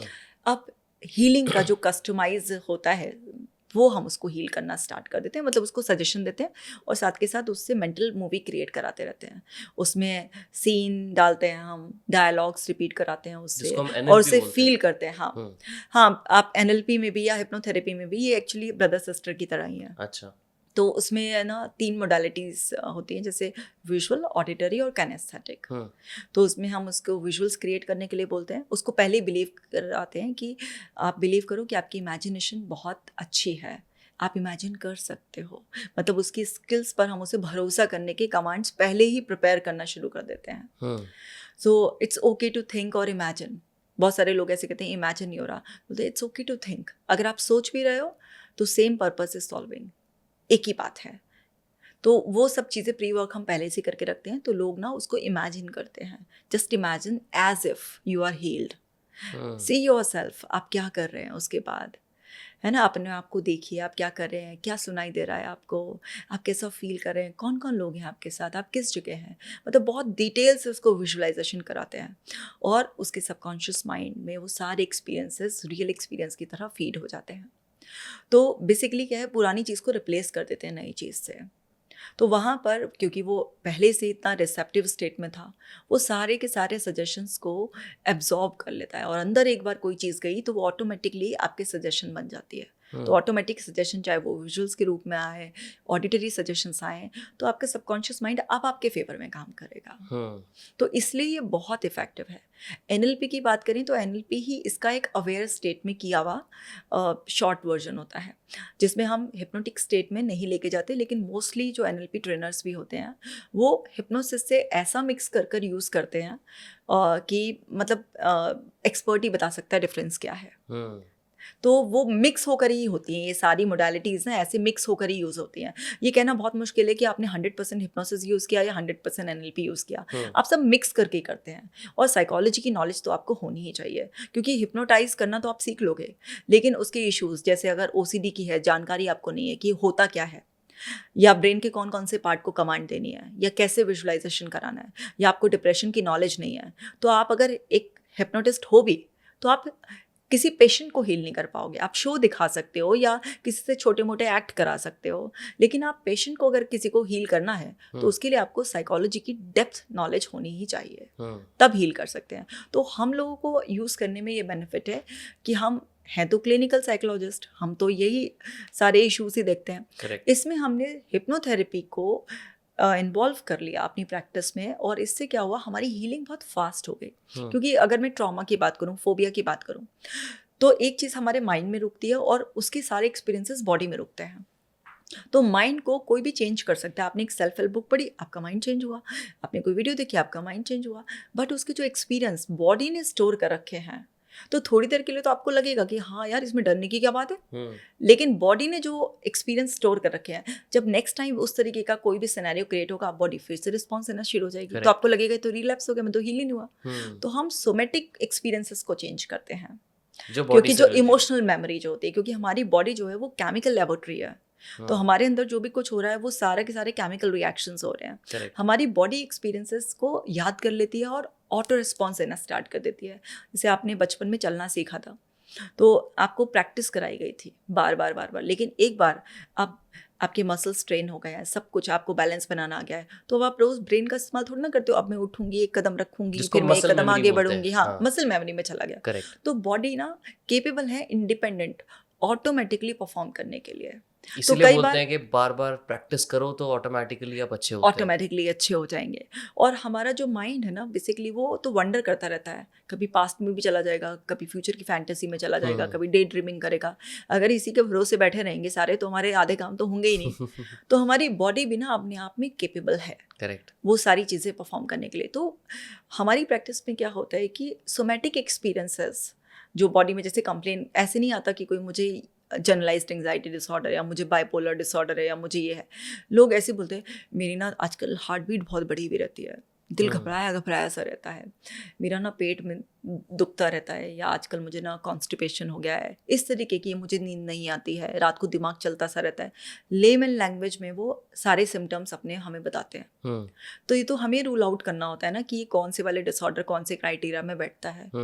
तो एक लेमन तो ऐसी कंप्लेंट्स ही लेकर आता है हमारे पास ना, वो तो एंड रिजल्ट बताएगा कि मेरे साथ क्या हो रहा है, बिल्कुल क्या हो रहा है मेरे साथ। तो हम लोग उसको रूल आउट करते हैं और हम ये देखते हैं कि बॉडी ने कहाँ कहाँ इस तरीके के एक्सपीरियंसेस को स्टोर कर रखा है। तो ऐसे बहुत सारी टेक्निक्स होती हैं, जैसे इमोशनल फ्रीडम टेक्निक होती है, जो टैपिंग टेक्निक होती है। तो बॉडी में कहीं पर इमोशंस उसने स्टोर कर रखे हैं। अच्छा, ऐसा भी होता है? यस, तो हमने वहाँ से टैपिंग के थ्रू ना उसको रिलीज कराते हैं, साथ के साथ अफर्मेशन। जैसे फॉर एग्जाम्पल किसी का अगर हो तो, हाँ मैं केस ही बताती हूँ। तो जैसे एक लड़की आई थी, उसके 7 ब्रेकअप्स हो चुके थे। अब 7 ब्रेकअप बहुत बड़ी बात होती है, राइट। तो मैंने उससे पूछा कि तुम्हारा ब्रेकअप क्यों हो जाता है, क्योंकि मैंने उसका ट्रैक रिकॉर्ड देखा कि 2-2.5 महीने से ज़्यादा उसकी कोई रिलेशनशिप चलती नहीं है। तो उसने बोला कि मैं ना, मुझे भी नहीं पता, कंट्रोलिंग हो जाती हूँ, मुझे सब पता होना चाहिए उसके बारे में, वो कब किससे बात कर रहा है, कितने बजे उठा, कितने बजे सोया, अगर आज उसने कहा कि वेब सीरीज़ भी देखी तो कौन कौन सी वेब सीरीज़ देखी और क्यों देखी है, मुझे सब कुछ इन्फॉर्म्ड होना चाहिए। और अगर मैं ये सब चीज़ें ना पता करूँ तो मुझे ना बहुत बेचैनी होती है। अब इतना कोई भी मुझे रिपोर्टिंग दे नहीं पाता कि मैं कब कहाँ खा रहा था, किससे बात कर रहा था, तो मुझसे फ्रस्ट्रेट हो जाता है और फिर मेरी रिलेशनशिप ख़त्म हो जाती है। मैंने उससे पूछा कि तुमने अपने जो पेरेंटल फिगर्स हैं, जो भी ऐसे जिनसे तुम इन्फ्लुएंस हुई हो, उनकी रिलेशनशिप में ऐसा कोई कंट्रोलिंग देखा? तो उसने बोला हाँ, मेरी मदर बहुत कंट्रोलिंग थी, मेरे फादर की पल पल की उनको खबर चाहिए होती थी, मेरे फादर अगर खबर ना दे तो घर में बहुत कलेश होता था और ये सब होता था। तो उसने अपने बचपन में अपनी मदर को इस तरह से देखा और मॉडल कर लिया उन्हें। क्योंकि क्या होता है, हम अपने घर में जो भी कुछ देखते हैं तो हमारी ना वो इनडायरेक्ट ट्रेनिंग होती रहती है, तो मॉडलिंग हम कर लेते हैं। लेकिन जैसे जैसे हम बड़े होते हैं और हमारा कॉन्शियस ब्रेन और इवॉल्व होता चला जाता है, तो कई बार ना हम ये सोचते हैं कि ये जो हमारे घर में हुआ है प्रॉब्लमेटिक था, मुझे ऐसा तो बिल्कुल नहीं करना, इससे तो रिलेशनशिप में बहुत बंधन महसूस होता है और रिलेशनशिप बिल्कुल अच्छी नहीं चलती। लेकिन उसके साथ ऐसा नहीं हुआ, उसने जो देखा उसको माना कि ऐसा ही किया जाता है रिलेशनशिप में, हाँ ऐसा ही होता है। तो उसने वहाँ पर वो दिमाग नहीं लड़ाया, उसकी इंटरप्रिटेशन चेंज नहीं करी, उसने एज इट इज़ ही उसको कॉपी मार लिया। तो वहाँ पर उसकी रिलेशनशिप में ये प्रॉब्लम थी, तो उसको नया कोई भी रिलेशन तो मिल जाता था, लेकिन टिक नहीं पाता था कोई भी, क्योंकि इतना ज़्यादा कंट्रोलिंग उसका नेचर बन गया था इसमें। तो अब क्या है कि उसको ना बार बार जब भी ऐसा पेन होता था, उसको ब्रेकअप होता था तो उसका दिल दुखता था, तो वो ना हमेशा ऐसे ही कहती थी हाय, ऐसे करके उसका एक अपना पैट वो था कि सीने पे हाथ रखना, हाय ऐसे करना है कि मेरे साथ ही क्यों आया। जैसे रोती भी थी तो ऐसे करने की उसको आदत छाती थी, पीटते बिल्कुल, जैसे, हाँ बिल्कुल ऐसे करने की आदत थी। हम्म, तो उसके इमोशंस ना हैवीली यहीं पर स्टोर्ड थे। हम्म, तो मैंने उससे पूछा कि अगर तुम उस पेन को याद करो तो बॉडी में कहाँ पर तुम्हें वो पेन लग रहा है कि कहाँ पर है, तो उसने बताया मुझे यहाँ पर फील होता है, ऐसा लगता हाँ, है कि बिल्कुल यहाँ पे कुछ भारी भारी सा है, हैवी सा है, पत्थर सा है बिल्कुल। सो हम पूछते हैं मेटाफर में कि आप कैसे उसे डिस्क्राइब कर रहे हो, तो जैसे कोई बोलता है पत्थर सा है, कोई बोलता है सुइयां से चुभा रहा है। तो अगर किसी ने मुझसे बोला सुइयां से चुभा रहा है तो हम उसको बोलते हैं कि जस्ट इमेजिन करो, ऐसे रिलैक्स करते हैं उसे पहले थोड़ा डीप ब्रीदिंग के थ्रू, और उसको बोलते हैं कि नाउ अब आप तुम सुइयां निकाल रहे हो, क्योंकि उसने मेटाफर में बताया है अपने पेन को। तो अगर कोई बोलता है पत्थर है तो हम बोलते हैं कि अब देखो तुम अपने सीने पे से वो पत्थर हटा रहे हो और वो पत्थर गया और तुम्हारे सामने लुढ़कता पुढ़कता दूर जा रहा है और गया।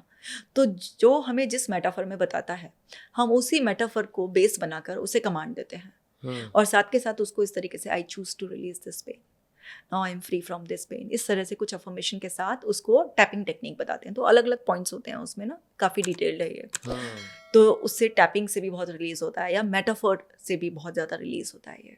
बहुत अलग ही दुनिया है, तो मतलब it's very very different form of healing. और बिलीव मी कि उसके बाद उसके यहाँ से बॉडी से जब वो एक्सपीरियंसेस जो इमोशंस काफी होते हैं लाइट वो फील होता होगा, हाँ। बिल्कुल लाइट, ऐसा हम्म, लगता है जैसे एक्सपीरियंस ऐसे बताते हैं कि जैसे सालों से पत्थर रखा हुआ था आपने हटा दिया। हम्म, और मतलब इंसान इतना ज़्यादा लाइट फील करता है, बहुत लाइट फील करता है, क्योंकि रियल में कोई पत्थर नहीं था, करेक्ट। मन ने बना रखा था और मन को ही ये समझा दिया, वो पत्थर उतार कर फेंक दिया, हटा दिया इस अच्छा, मेरा तरह। सवाल इसमें ये है कि जैसे आपने पहले 37 ईयर्स ओल्ड हम्म, जो बताया है कि उसको आंख बंद हो आँख जाती थी, है बंद ना। हो जाते थे। फिर आपने ये केस बताया ब्रेकअप वाला, हम्म, 7-7 ही है दोनों में भी, उसमें भी 7, 37 37 था ना, वो 7 तो थाला फॉर रीजन आ जाएगा लोगों का कमेंट अब। बट मेरे को ये पूछना है कि कितना टाइम लगता है ये हीलिंग प्रोसेस में, लाइक जैसे आपने सेशन दिया, हमें कुछ ऐसा कुछ टाइम स्पैन है कि यार इसके 2 सेशन में हो जाएगा या इसका तो 3-6 महीने चलेगा, how do you figure that? जब हमारे पास कोई भी पर्सन आता है तो वो अपनी इश्यूज हमसे डिस्क्राइब करता हाँ, है। जैसे हम इसी ब्रेकअप वाले का बात करते हैं, हाँ, इन्हीं का, हाँ। तो इस लड़की की 4 सिटिंग लगी थी, अच्छा, 4 सिटिंग में हील हो गए रफली थे। कितनी देर की होती है एक सेटिंग? 1 घंटे की होती है जिसमें कि हम पहले बातचीत भी करते हैं थोड़ा सा, और अराउंड 40 मिनट का थेरेपी सेशन होता है, और बाकी 20 मिनट्स में पहले उसको सब चीज़ें समझाना, और फिर लास्ट के 10 मिनट में भी उसको एंड कुछ पोस्ट थेरेपी जो सजेशन देना होता कुछ है, और गैप होता है, कितनी प्रैक्टिस देर के देर का गैप होता है हर सेशन में? यूजुअली 10 दिन का गैप लेते हैं हम अच्छा, लोग उसमें। Which is a normal practice कि 10 नॉर्मल दिन तो होना प्रैक्टिस, ही चाहिए, ऐसा भी हाँ कुछ 10 है? दिन होना चाहिए, क्योंकि उसके बाद हम ना पोस्ट थेरेपी सजेशन देते हैं, हम्म, कुछ काम करने के लिए देते हैं, वो होमवर्क उसको करना होता है। गॉट इट, तो फिर वो चीज़ सेटल होने में भी अंदर टाइम लगता है ना, उसका रीइंफोर्समेंट भी करेक्ट, बहुत ज़्यादा ज़रूरी है। तो करेक्ट, जैसे ये 4 सेशन में ठीक हो गई थी, जो वो लेडी की बात बता रही हूँ जिनकी आंखें बंद हो जाती थी, हाँ, तो उनको 17 सेशन लगे, क्योंकि उनका इशू बहुत बड़ा था।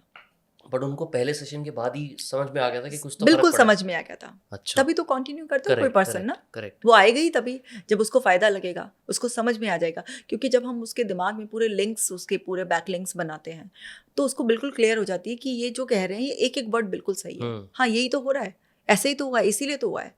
तो उसको जब समझ में आ जाता है तो फिर उसको पता चल जाता है कि मेरी हीलिंग भी ऐसे ही होगी।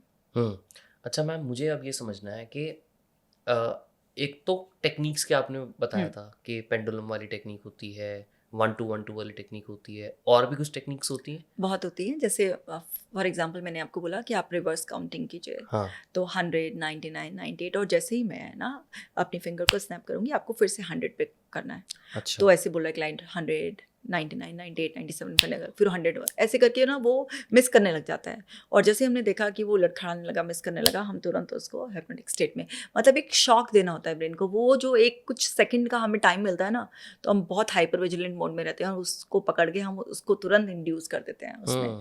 तो ऐसी बहुत सारी होती है। राइट, किसी से अगर हाथ भी मिलाते हैं और एकदम से शॉक झटका दे देना वो। लेकिन जैसे मैं फीमेल हूँ, तो अगर मैं किसी मेल को हिप्नोटाइज कर रही हूँ तो हम बहुत सारी टेक्निक्स मेल्स के साथ यूज़ नहीं करते, क्योंकि जैसे अगर मैंने उसका हाथ पकड़ के झटका दे के उसको करा तो वो मेरे ऊपर ही आएगा। अच्छा, ठीक है ना, तो मुझे, मैं उसका वेट संभाल सकती हूँ नहीं संभाल सकती हूँ, मैं उसे अपनी बॉडी पे लेने के लिए तैयार हूँ या नहीं हूँ, तो बहुत सारी चीज़ें ऐसी हैं। और ये जो इंस्टेंट हिप्नोसिस की टेक्निक्स होती हैं, ये हम कम यूज़ करते हैं जब हम थेरेपी कर रहे होते हैं, क्योंकि इससे ना पर्सन एक अलग ही डिफरेंट जोन में, शॉक में ऐसे जाता है। हमें करना होता है लिटाकर थेरेपी। तो हम ना अलग तरीके की टेक्निक्स यूज़ करते हैं जो थोड़ी स्लो होती हैं, जो धीरे धीरे सेशन को बिल्ड करती हैं। लेकिन क्योंकि हमें इंस्टेंट हिप्नोटाइज करने की भी आती हैं, क्योंकि बहुत सारे लोग ये शोज देख कर आते हैं, Correct. तो उनको ऐसा लगता है ये थेरेपी चेयर पे लिटाकर ये वाला मेडिटेशन टाइप जितना मत भी, कराओ, हाँ, और हमें तो वो वाला करो, जल्दी जल्दी करने हाँ, वाला। हाँ, तो भाई तुम्हें जल्दी जल्दी करने वाला है तो जल्दी जल्दी कर लो। तो वो भी हम उस तरीके से भी करते हैं। तो उसमें पहले से ही बता देते हैं कि आप बिल्कुल बेफिक्र है ना, आपकी बॉडी अगर आगे पीछे जाएगी तो मैं संभाल लूंगी। और फिर जब वो ट्रांस में चले जाते हैं तो उन्हें बिठा देते हैं कि लो अब बैठ जाओ उस पर, बैठना तो इसी पर ही है तुम्हें। करेक्ट करेक्ट तो करेक्ट। इस तरह से बहुत सारी चीज़ें हैं, मेरे पास बहुत सवाल हैं। पहला तो ना ओसीडी की हमने बात शुरू की थी, राइट? जो ये फीमेल का जो एग्जांपल दिया था, जिनको आईज बंद हो जाती हैं, I believe this is a part of OCD only. बिल्कुल सकते धीरे हैं? धीरे धीरे ना बेसिकली उन्होंने अपने आप को प्रोग्राम कर लिया था। हाँ, ठीक है, right. अब वो ऑटोमेटिकली होने लगा। कोई भी चीज़ जो आपके कॉन्शियस कंट्रोल से बाहर है और ऑटोमेटिकली हो रही है तो उसे हम ऑब्सेशन कह सकते हैं। बिल्कुल। जैसे हाथ धोने वाला आपने बताया, हाथ 500 दिन में बार हाथ धोते रिलीजियस हैं। ओसीडी का मैंने बताया था Correct. कि वो लेडी 2 घंटे तक अपना बाथरूम भी रोक लेती थी, लेकिन Correct. पूजा करे बिना उठती नहीं थी। Correct. तो ऐसी बहुत सारी थीम होती है, और ओसीडी की बहुत सारी, तो बहुत ही ऐसी थीम होती है जिन्हें ना पब्लिकली लोग बता भी नहीं पाते, मतलब बहुत शेम जुड़ा हुआ होता है उससे। कोई रीसेंट आप बता सकते हो जो बहुत ही रीसेंट हुआ और आपको ध्यान है कि यार ये तो बहुत ही वियर्ड सा था? बिल्कुल। हमारे लिए तो मुझे लगता है सारे ही वियर्ड होंगे। एक फादर आए मेरे पास, हाँ। और मतलब वो आते ही बहुत ही ज़्यादा रोने लगे। तो डेफिनेटली हमारे लिए कुछ नया नहीं है ये कि लोग आते हैं रोते ही हैं इस तरह से, लेकिन वो चुप ही नहीं हो रहे थे। फिर मैंने उनको विश्वास दिलाया कि आप मुझे बताइए, कोई भी कितनी भी बड़ी बात होगी मैं आपके साथ हूँ, मैं आपकी मदद करूँगी। तब उन्होंने बताया कि मैडम मैं आपको क्या बताऊँ, मेरी 13 साल की बच्ची है और उसे देखते ही मेरे दिमाग में बड़े गंदे गंदे थॉट आते हैं। तो उनको इस तरीके की, अब कोई भी फादर अपनी 13 साल की बच्ची को देखकर उनके दिमाग में से थॉट आ रहा है कि मैं उसको प्रेस कर रहा हूँ, या कि इस तरीके से विजुअल्स दिमाग में बन रहे हैं, तो एक फादर के लिए कितना पेनफुल होगा। मतलब अगर हम ऐसे इमेजिन भी करें ना तो कितना वो लग रहा है ना हमें। और जो सफ़र कर रहा है, देखिए उसके दिल पर क्या बीत रही होगी। तो अपनी बच्ची की शक्ल तक नहीं देख पा रहे हैं। मतलब बच्ची आती है, पापा पापा करती है, भाई है ना, एकदम सडनली पापा को क्या हो गया, पापा तो पहले अच्छे से प्यार करते थे और पापा शक्ल ही नहीं देखना चाह रहे हैं। तो घर में सभी लोग बहुत परेशान हैं। अब पापा कैसे बताएं कि मेरे दिमाग में कितने गंदे गंदे विजुअल्स बन रहे हैं अब।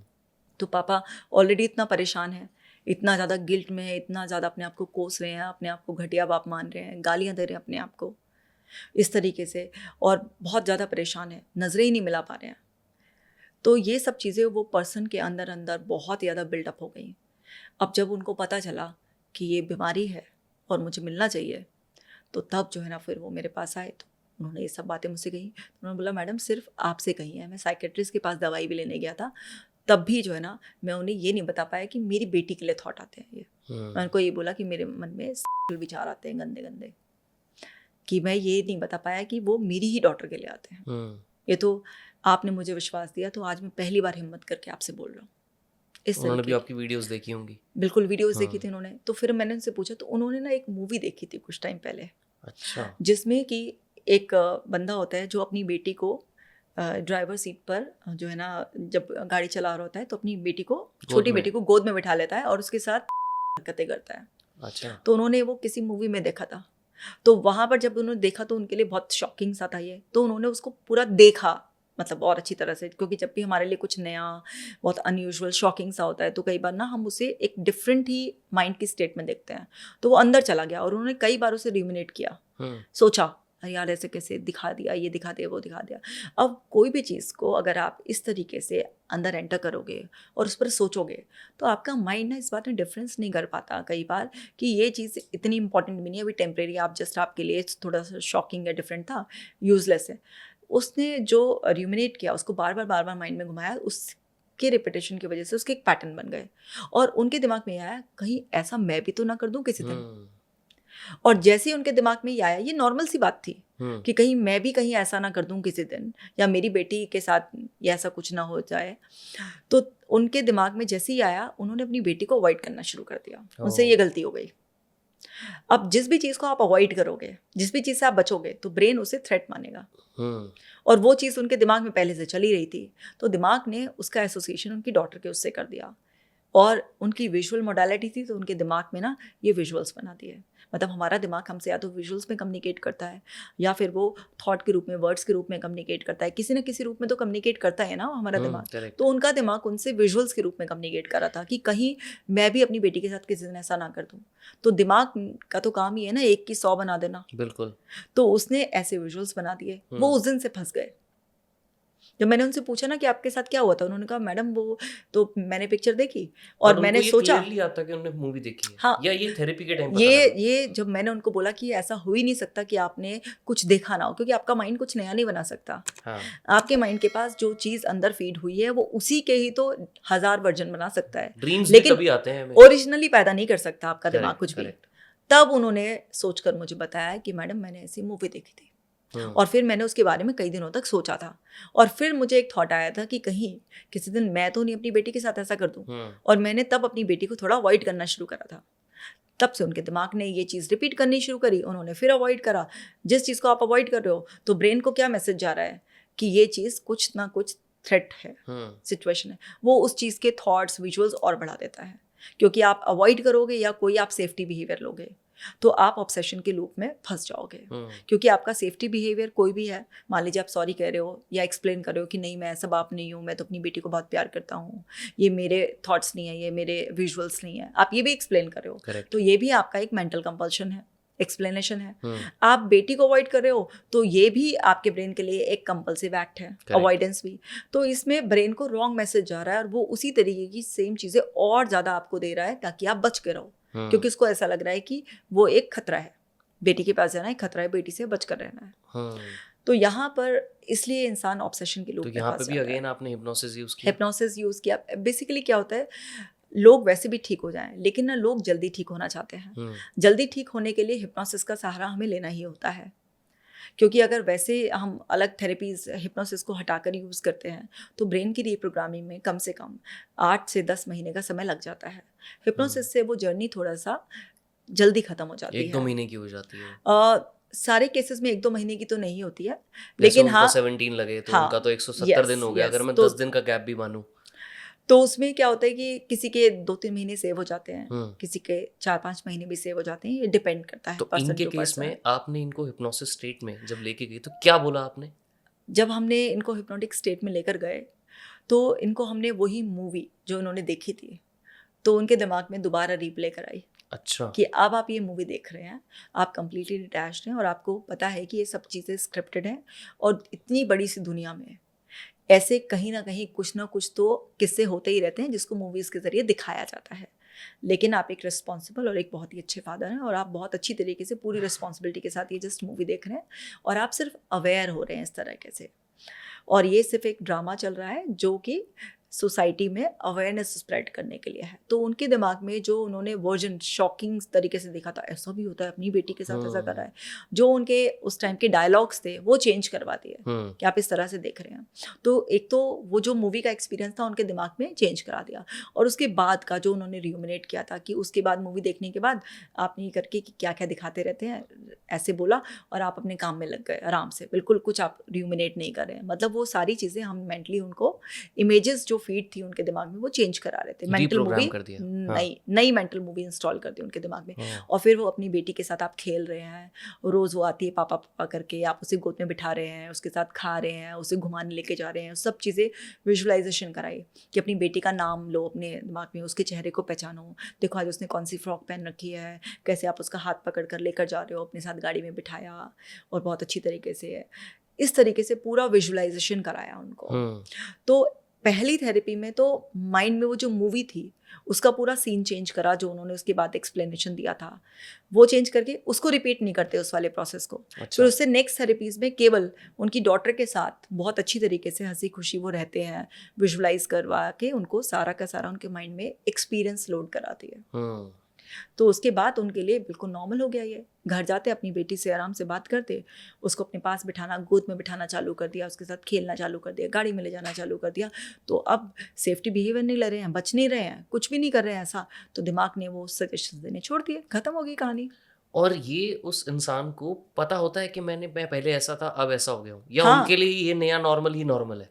अब ये जो उनकी नई रियलिटी है यही रियलिटी है, उनको पुरानी पुराना लेकिन वाला याद रहती है रहती कि है। मैं कभी ऐसे सफर किया था। अच्छा। लेकिन तब उनको ना बड़ी हंसी आती है कि मैंने क्या किया था, इससे कुछ होता थोड़ा ना है। तब तक वो अवेयर हो जाते हैं कि मैं अपने थॉट्स नहीं हूँ, मैं अपने माइंड में आने वाली इमेजेस नहीं हूँ। तो हम ना कॉग्निटिव डिफ्यूजन टेक्निक होती है जिसमें हम एक पर्सन को पूरा अवेयर करते हैं कि ना आप अपने थॉट्स हैं, ना आप जो इमोशन फील कर रहे हैं, ना आपके दिमाग में जो विजुअल्स आ रहे हैं वो आप नहीं हैं, आप उसे देखने वाले हैं, आप ऑब्जर्वर हैं।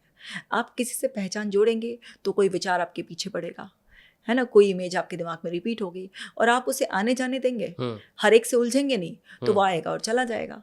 तो हम उसको इतना साइको एजुकेट कर देते हैं, तो वो पर्सन फिर आगे तक के लिए भी प्रिपेयर हो जाता है कि क्योंकि आप आगे भी कोई ऐसा कंटेंट कंज्यूम करोगे, आगे भी आप हो सकता है उसके बारे में इस तरीके से सोचो, अपनी कुछ इंटरप्रिटेशन निकालो, या 1-2 दिन आपके दिमाग में चले और आपका ब्रेन फिर आपसे कनेक्ट करके उसका कोई सजेशन दे। तो आपको ये सब चीज़ें नहीं करनी है कि बचना है या कोई भी आपको एक्सप्लेन करना है, सेफ्टी बिहेवियर कुछ भी, कंपल्सिव एक्शन कुछ नहीं लेना, ताकि आप दोबारा किसी लूप में ना फंसो। तो वो भी हम उसको पूरा एजुकेट कर देते हैं, क्योंकि हम हमेशा तो नहीं ट्रिगर्स ख़त्म कर सकते ना, कि ऐसी कोई मूवी नहीं बनेगी जिसमें ऐसा कुछ दिखाया जाएगा। मूवीज़ आगे भी बनेंगी, ऐसी बहुत सारी चीज़ें जो बहुत अनयूजुअल हैं, जिनको देखकर हम ही ऐसा लगेंगे ये क्या हो रहा है, शॉक वैल्यूज, तो वो सब चीज़ें रहेंगी। बट वो पर्सन अगर इतना एजुकेट हो गया कि मुझे किस तरीके से समझना है या कैसे हैंडल करना है किस सिचुएशन को, किस ट्रिगर को, फिर उस पर कोई इफेक्ट नहीं आता। इसमें दूसरा मैं एक चीज़ पढ़ रहा था कि हिप्नोसिस के यूज़ और भी बहुत जगह पे होते हैं, जैसे फॉर एग्जांपल डिप्रेशन क्योर करने में, एंग्जाइटी रिलेटेड जो इश्यूज होते हैं। इनफैक्ट बाइपोलर डिसऑर्डर की आप बात कर रहे थे, उसमें मुझे पूछना है कि क्या ऐसा होता है? जैसे हनी सिंह का आपने नेटफ्लिक्स पे देखी होगी, उनका एक बहुत अच्छी सीरीज़ आई है, पूरी हनी सिंह के ऊपर डॉक्यूमेंट्री है, if you get a chance please do. तो उसमें उन्होंने बताया हुआ बहुत क्लियरली कि यार मुझे तो बाइपोलर डिसऑर्डर था, ठीक है, तो मुझे विजुअल्स आते हैं। तो क्या बाइपोलर डिसऑर्डर भी, ऐसी चीज़ें भी हम हिप्नोटिक थेरेपी से क्योर कर सकते हैं? देखिए, अगर हम बाइपोलर डिसऑर्डर या स्किज़ोफ्रेनिया जैसी डिसऑर्डर्स के बारे में बात करें, तो उसमें हिप्नोसिस स्टार्टिंग में काम नहीं करता है। अच्छा। क्योंकि मैंने आपको बताया हम थेरेपी करते हैं, तो उसमें ना जैसे बाइपोलर में क्या होता है, एक पर्सन ना मेनिया वाले फेज़ में जब होता है तो वो बहुत ही कम सोकर भी बहुत ही एनर्जेटिक फील करता है, बड़ी बड़ी बातें करता है, बहुत एग्रेसिव एपिसोड्स होते हैं। अच्छा। तो वो एक अलग ही जोन में होता है। तो जब भी उसका मेनिया वाला फेज़, तेजी वाला फेज़ चल रहा होता है, बाइपोलर डिसऑर्डर में एक डिप्रेसिव फेज़ आता है, एक मेनिया वाला फेज़ आता है। तो मेनिया वाले फेज़ में वो सुनने वाले जोन में होता ही नहीं है, वो अपनी ही एक अलग दुनिया में होता है। जैसे उन्होंने तो बोला भी था बीच में, हनी yes, सिंह ने, कि मेरे को फ़र्क नहीं पड़ता था, मेरे को ऐसा लगता था जैसे मैं गॉड सिंड्रोम है, एग्जैक्टली, कि बिल्कुल मैं ही भगवान हूँ, सब कुछ कर सकता हूँ। हाँ, इसी से मुझे एक इंटरेस्टिंग वो याद आया कि एक दिन मेरे कैबिन में आकर एक लेडी बोलती है, मतलब आकर सामने बैठ गई और मैंने देखा कि हेलो, तो बोलने लगी नमस्कार करो मुझे, मतलब एकदम से अपनी वॉइस चेंज कर कर बोली कि मुझे नमस्कार करो, मैं देवी हूँ। तो जैसे ही उन्होंने बोला तो मैं समझ गई कि ये नॉर्मल नहीं है ना, मतलब इस तरीके से। ऐसे ही मेरे पास एक क्लाइंट आए थे, तो वो अपने आप को बताते थे कि मैं जीसस हूँ। क्या हूँ? जीसस हूँ।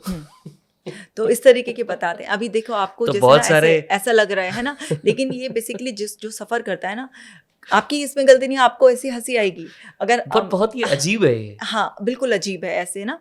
और देवी बताते हैं अपने आप को बहुत सारे लोग, और ये जो माताएं भूत प्रेत चुड़ैल, तो ये तो हम रोज ही उतारते रहते हैं, क्या इनका तो बात क्या कर रहे हो? उतारे, हाँ इनको तो उतारते ही रहते हैं हम क्या सारे। बात कर रहे हो?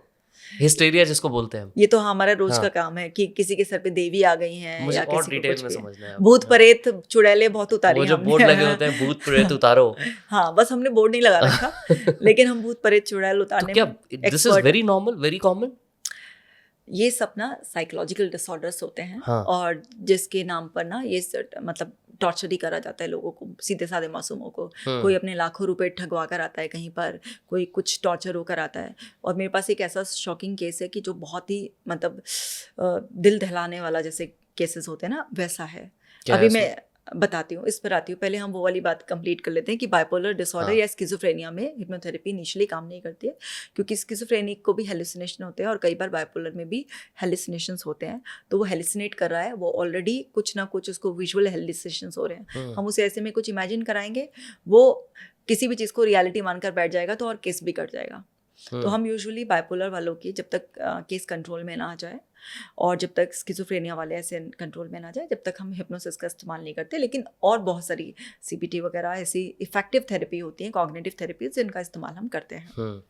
तो उससे जो है ना काफ़ी कंडीशन में बहुत ज़्यादा सुधार आता है इससे। एक ना इसी पे मैं आपसे पूछूंगा, जैसे हनी सिंह ने ये बात बोली थी, और मैं आपसे साइंटिफिकली पूछना चाहूँगा इसके ऊपर, कि उन्होंने बोला कि मेरे साथ ये हो रहा था, बाइपोलर डिसऑर्डर मुझे पता लगा कि है, और मैं तब से शिव जी के कनेक्शन में आया, मतलब मैं स्पिरिचुअली अवेकन हो गया, राइट, और मैं भगवान में बहुत बिलीव करने लग गया, मैं शिव जी में बहुत बिलीव करने लग गया। तो क्या ऐसी चीज़ों के टाइम पे, मतलब क्या हम जब स्पिरिचुअल जर्नी में जाते हैं या भगवान को मानने लग जाते हैं या हमें कोई एक भगवान में फिगर दिखने लग जाती है और हमारा विश्वास बढ़ जाता है, तो क्या इन चीज़ों से भी हमारे को क्योर मिलता है, कुछ ऐसा कुछ होता है, इम्पैक्ट आता है इसका?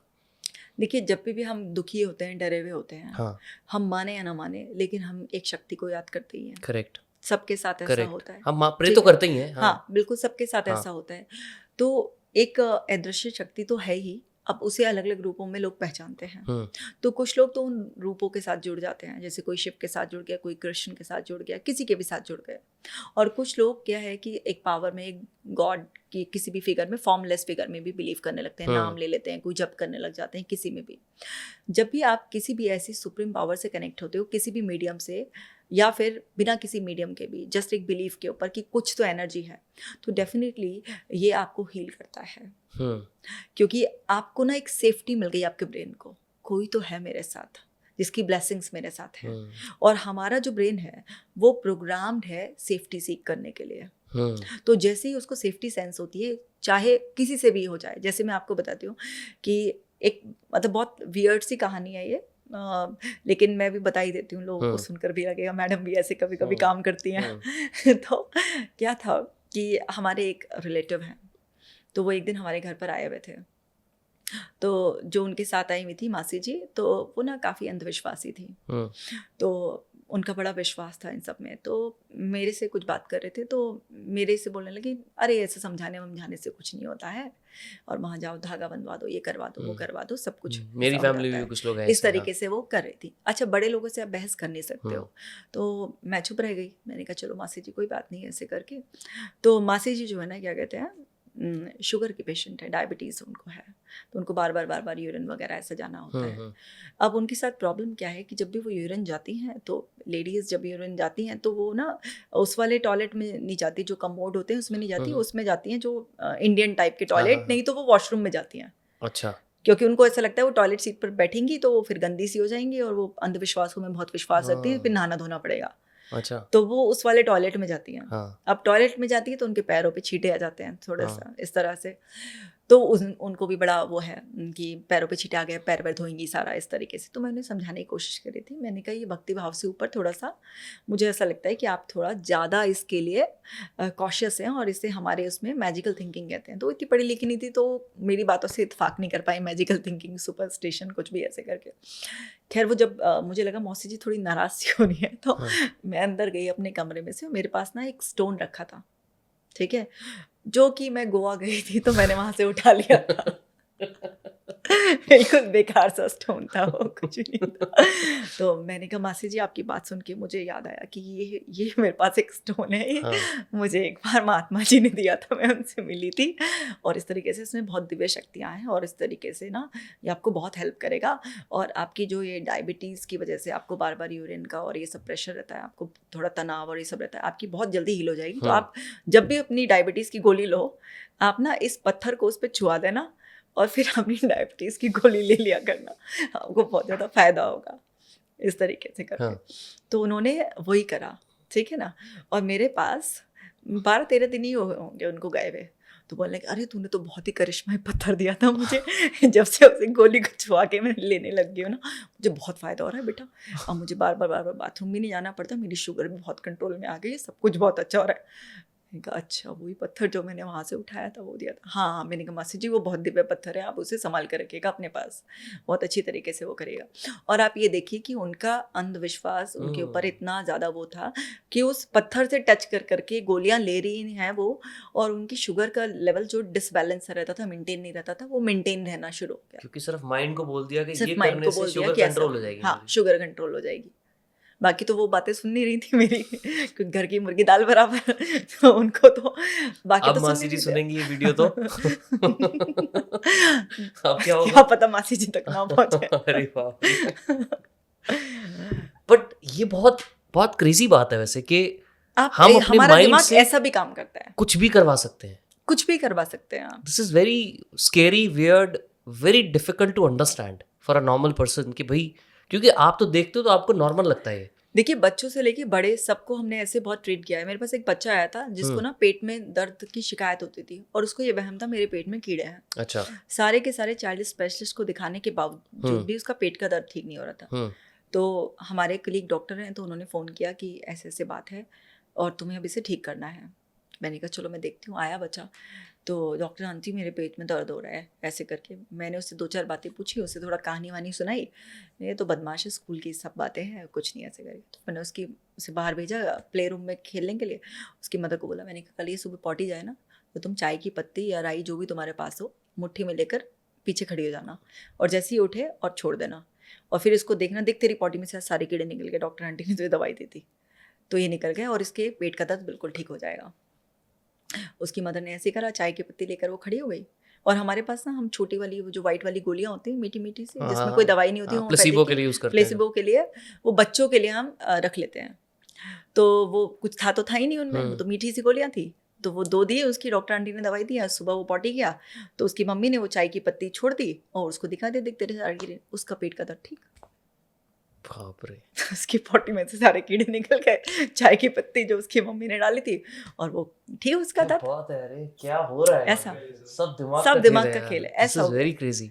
और सारे के सारे डॉक्टर्स बिल्कुल हार चुके थे क्योंकि उसका दिमाग, और उससे मैंने बता ही दिया था कि वो वाली टीचर से डर लगता है ना, वो तो कहानी किससे सुनाकर उसको कर ही दिया था। हाँ। कि वो टीचर के साथ ऐसा बिहेव करना, ऐसे खेलना, वो सब बता ही दिया था ताकि दोबारा वो कनेक्शन बिल्ड ना हो। करेक्ट। लेकिन वो जो पहले वाला था कि कीड़े हैं, पेट में दर्द हो रहा है, कि नहीं मैं झूठ नहीं बोल रहा, मेरे हैं, तो कीड़े निकाल के हमने दिखा दिया। हाँ, ऐसे भी ठीक होते हैं। मैं ना इसमें एक और चीज़ पढ़ रहा था कि फियर्स एंड फोबिया के बारे में जब मैं रिसर्च कर रहा था, मैंने एक बहुत सरप्राइजिंग सी बात देखी कि जब वुमेन होती हैं, वुमेन को फियर होता है सबसे ज़्यादा रेप्टाइल्स का, स्नेक्स का, छिपकली का, ऐसे रेप्टाइल्स जो एसेंशली क्रॉल करते हैं। मेन को इसका फियर नहीं होता कंपेयर टू वुमेन। मेन को सबसे ज़्यादा फेयर है परफॉर्मेंस का, फेलियर का। तो बहुत कंट्रास्टिंग सा चीज़ लगी मुझे कि मेन आर पोजिशनड और may be conditioned from the childhood कि उनको परफॉर्म करना है, उनको पैसे कमा के लाने हैं। They are the ones who are essentially the bread earner, जो बोलते हैं कि हम पैसे कमाओगे, घर आपकी वजह से चलेगा। तो उनका सबसे ज़्यादा जो फियर एंड फोबिया है that is around whether they will be able to perform और नॉट। वर्सेस वुमेन का जो सबसे बड़ा फियर है, अकॉर्डिंग टू स्टैट्स, मैं अपने मन से नहीं बना रहा, is essentially around reptiles and snacks. अब मुझे आपसे समझना है, क्योंकि आप बहुत सारे हिप्नोटिक थेरेपी को यूज़ करके फियर्स एंड फोबिया भी क्योर करते होगे लोगों के। किस किस टाइप के फियर रहते हैं, और क्या जो मैंने बोला इसमें सच्चाई कितनी है ज़्यादा?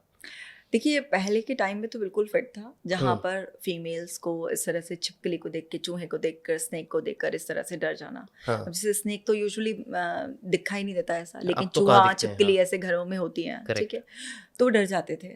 मेल्स जो मेल चाइल्ड भी होगा अगर वो, तब भी वो कंपैरेटिवली कम डरेगा, और वो फीमेल की तरफ देखकर हंसेगा ही कि क्या है, छिपकली से डर रही है, क्या उससे डर रही है, चिढ़ाते थे, ठीक है। अब ऐसा नहीं है कि मेल को बिल्कुल भी डर नहीं लगेगा। अगर मेल के ऊपर भी छिपकली आ जाएगी तो वो भी झाड़ेगा ही उसको, ठीक है। तो वो डर की वजह से तो झाड़ रहा है, उसको कोई प्यार थोड़ा ना करेगा, बियर कर लेगा कि सामने छिपकली है।